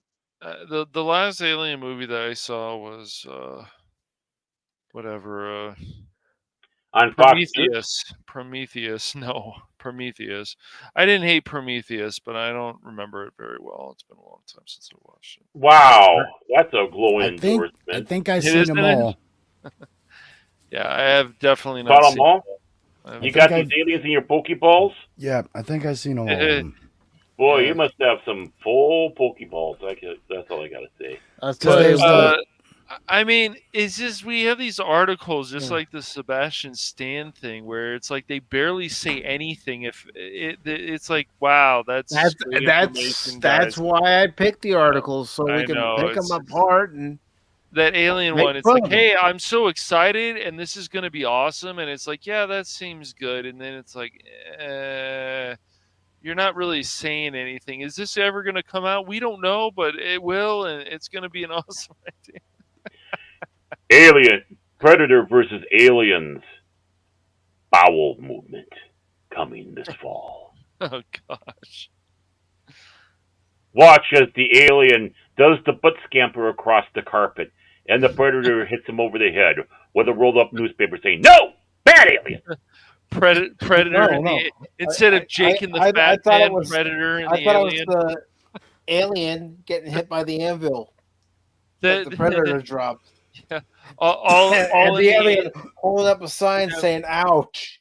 The instead of the Jeffersons, the aliens. I mean, turn it into some kind of stupid comedy.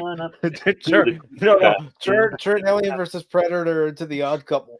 The perfect alien. Oh, there we go. Perfect strangers.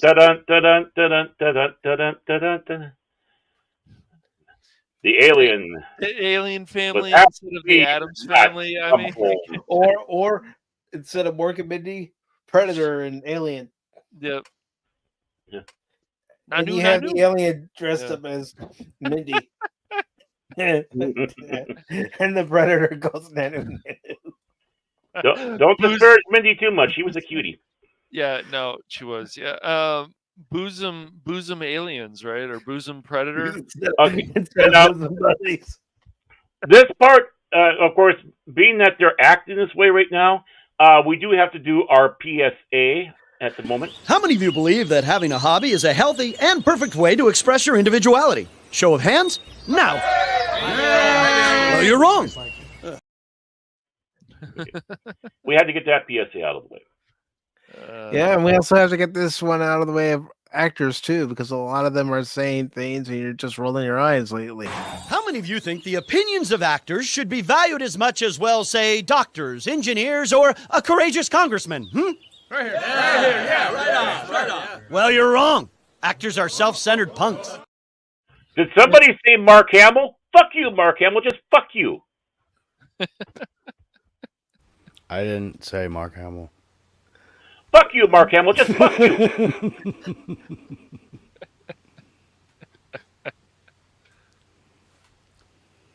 Now comes the part where we throw our heads back and laugh. Ready? Ready! I love that one. I don't even know where it's from, but I love it. I should be ashamed I don't know where it's from, but it's a classic clip. A new classic clip, we should say. So how do you feel, Baron? You made it through all 7 articles of today's show. How do I feel? How do I feel, huh? Yeah, how do you feel? It stinks. Well, I mean, if Spock could answer the question after going through what he and the Enterprise crew went through in Star Trek 4, so can he. What I gotta say, though, how this worked is because I have people skills. I am good at dealing with people. Can't you understand that? What the hell is wrong with you? How about no? So he's not buying the D&D Dead by Daylight content? Is that? I mean, How about no? if he's not interested in buying that or the DLC, then So you get nothing. You lose. Good day, sir. Day, sir. Padawannabe? That's the dumbest thing I've ever heard. But also the greatest. Surely you can't be serious. I am serious. And don't call me Shirley. God, I miss these. I miss these. Come on, guys, I'm being serial. Super serial. I'm super serial, man. Very interesting, but stupid. Of course it's stupid. Stupid is as stupid does. Yeah. And just remember, you should be happy for joining us here on Pop Talk, because if you watch any other streams out there, any other YouTuber, this is what it's like. This has been a test of the emergency hypnotoad system. Had this been an actual hypnosis, you would go limp and watch whatever crap comes on next. True. Yeah, well, that's just like your opinion, man. I thought we had a wonderful stream, Baron. Non-hypnotizing. Well, it was all about hypnotizing. What are you talking about, man? I know. What are you talking about, Willis? It was. It was very hypnotizing. But now is the time of the show where I will ask you all to promote yourselves or promote another channel. So, Padawannabe, we're gonna start with you, brother. I thought we were gonna throw back our heads and laugh again. I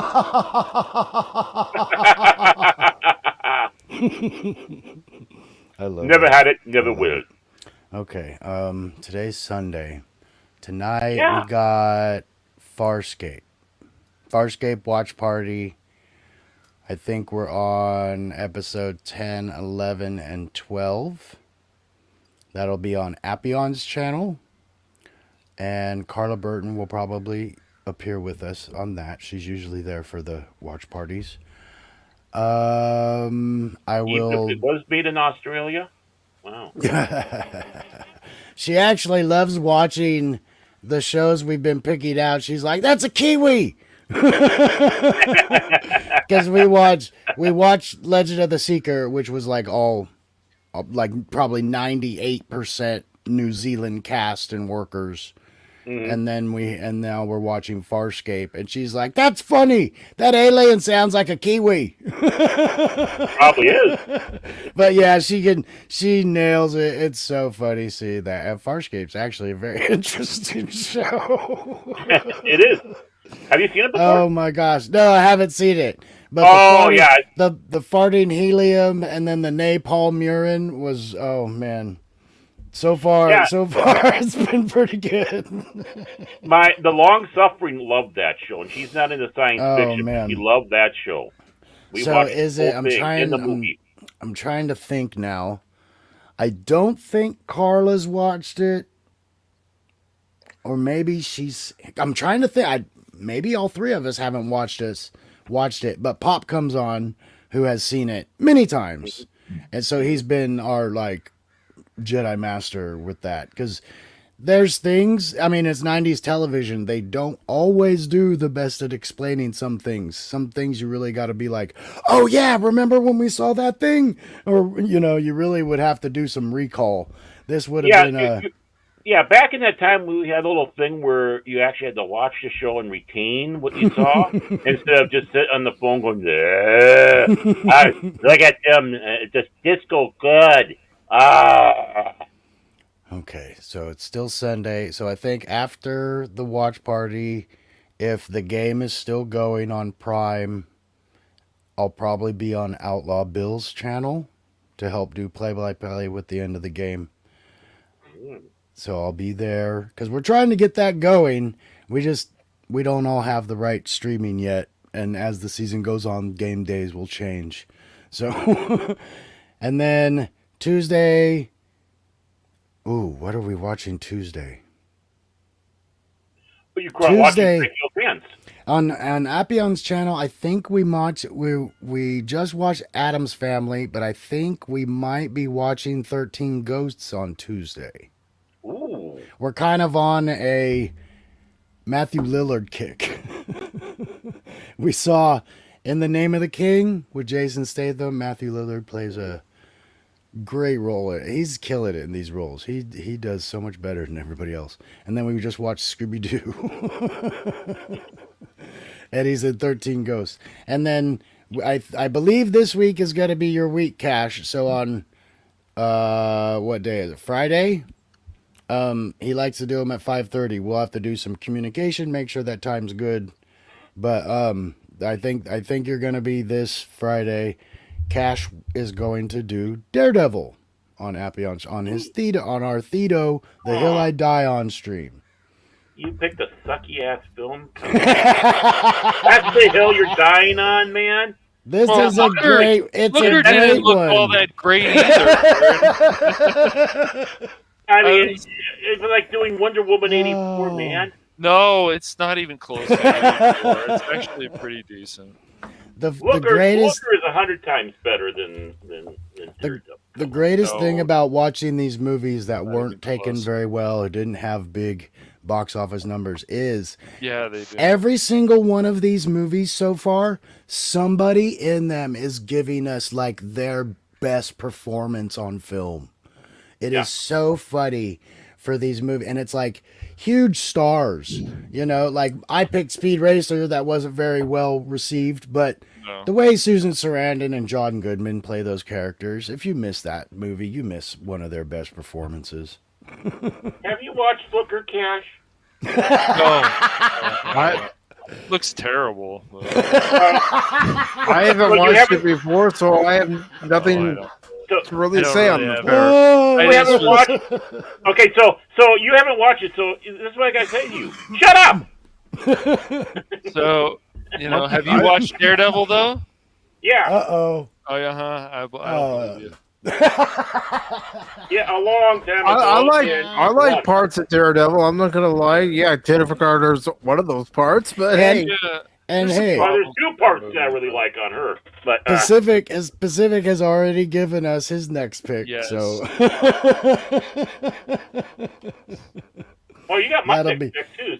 Oh no, yeah, we do have some of these, and I was gonna say for all you guys, once we're getting a pretty good stable of people, so it'll be more than a month before we can get back to people. But you're definitely gonna stay on this list because this has got to be the most fun stream, like to even talk about and even to think of the movies. It just is. I had fun with you guys talking about Lost in Space from '98.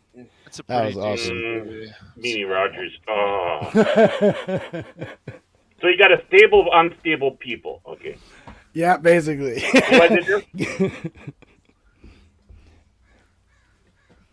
And I'm not sure what my next one. I have John Carter for a suit for one in kind of in the holster, but I'm trying to keep coming up with a little bit some gooder ideas. And then I've actually I hear John Carter's pretty good. It's just that Disney fucked everything up with promotions. Right.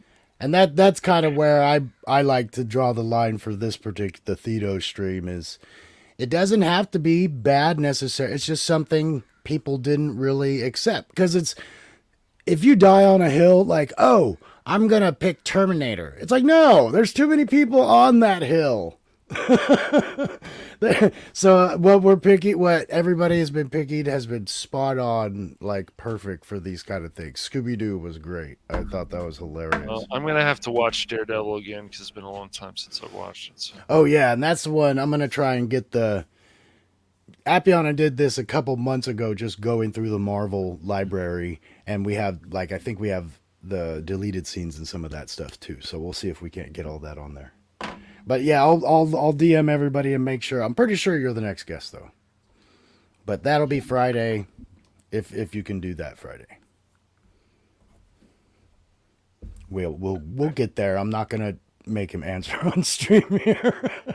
And speaking of Cash, what do you got coming up on the Phantom Hooligans? Well, let's see. I'll go with what. Next week we're actually going to play it this time because of a certain person. But we're going to be playing State of Decay 2. Yeah, State of Decay 2.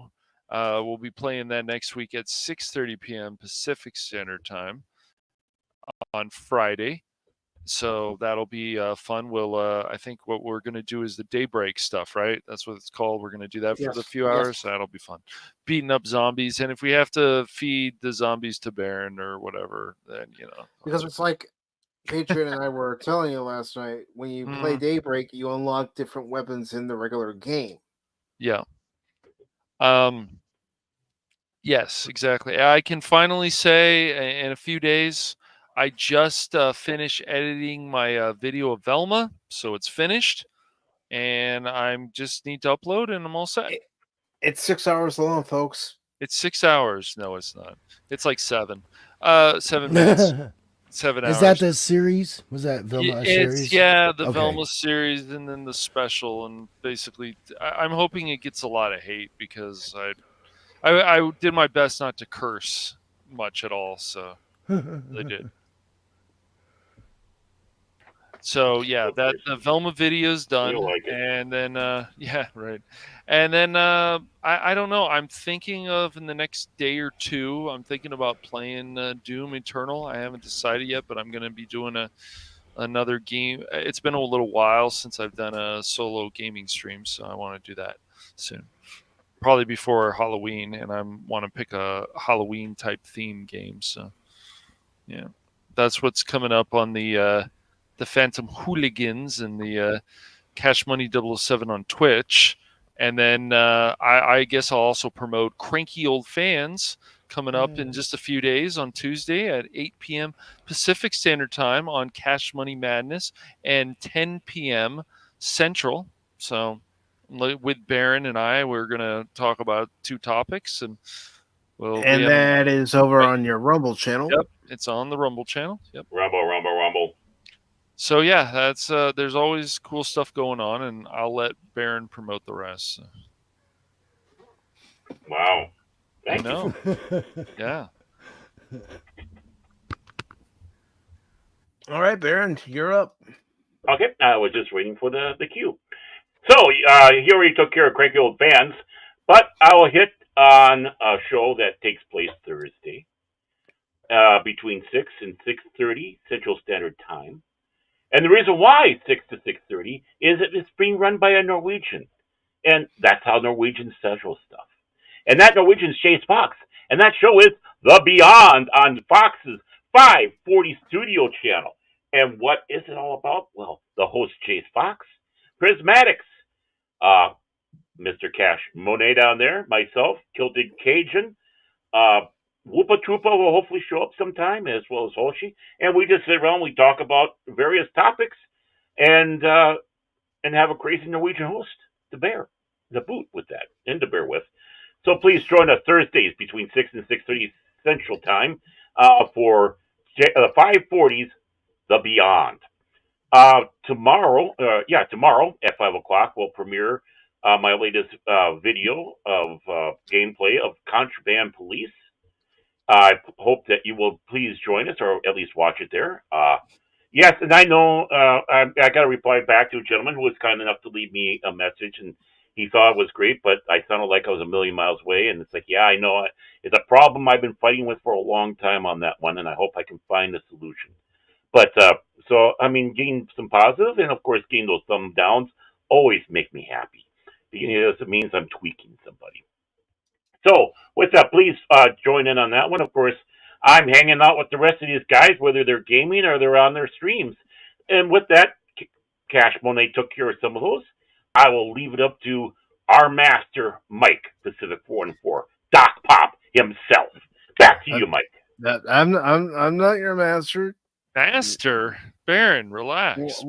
Well, unless you're a Padawan. Yes, you're a Padawan. Hey. I'm trying to get back in good graces here, okay? But as far as what's coming up on Pacific414 for YouTube and Rumble for this coming week, Tuesday, I will be playing more Batman Arkham Knight. I'm going to deal with some more Scarecrow issues and rescue some more firemen and try to get some of the other side missions that are important to the main story done.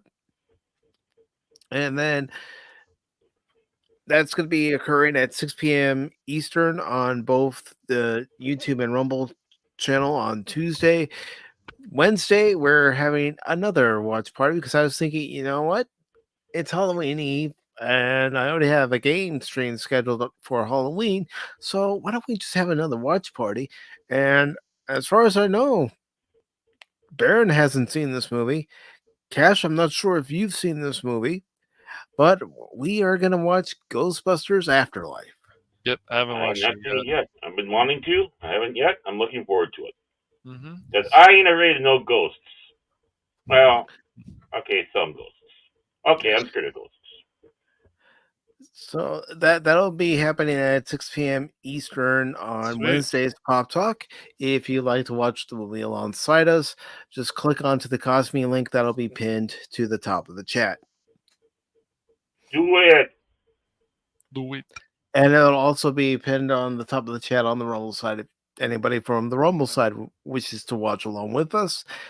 And on Wednesday, I already said Wednesday, on Thursday, I will be playing more Alien Isolation. Woohoo.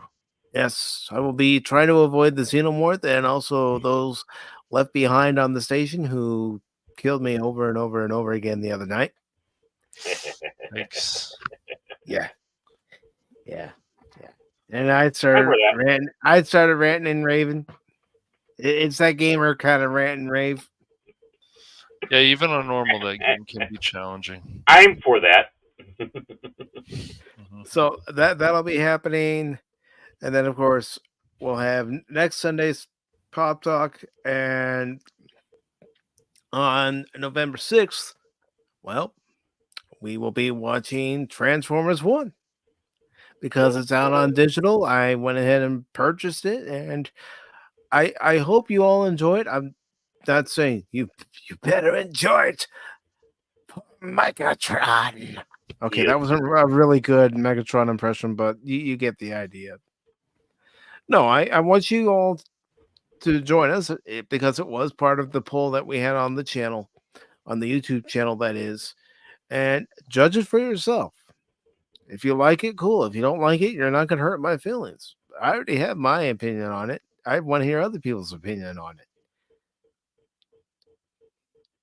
So that's what's coming up on the channel. I do want to take the time to thank those of you in the chat who said a few things, watch this for a little bit, and I want to say hello to Pop Culture Mechanic, because like Pop Culture Mechanic, you all show support for this channel. I am greatly appreciative of that.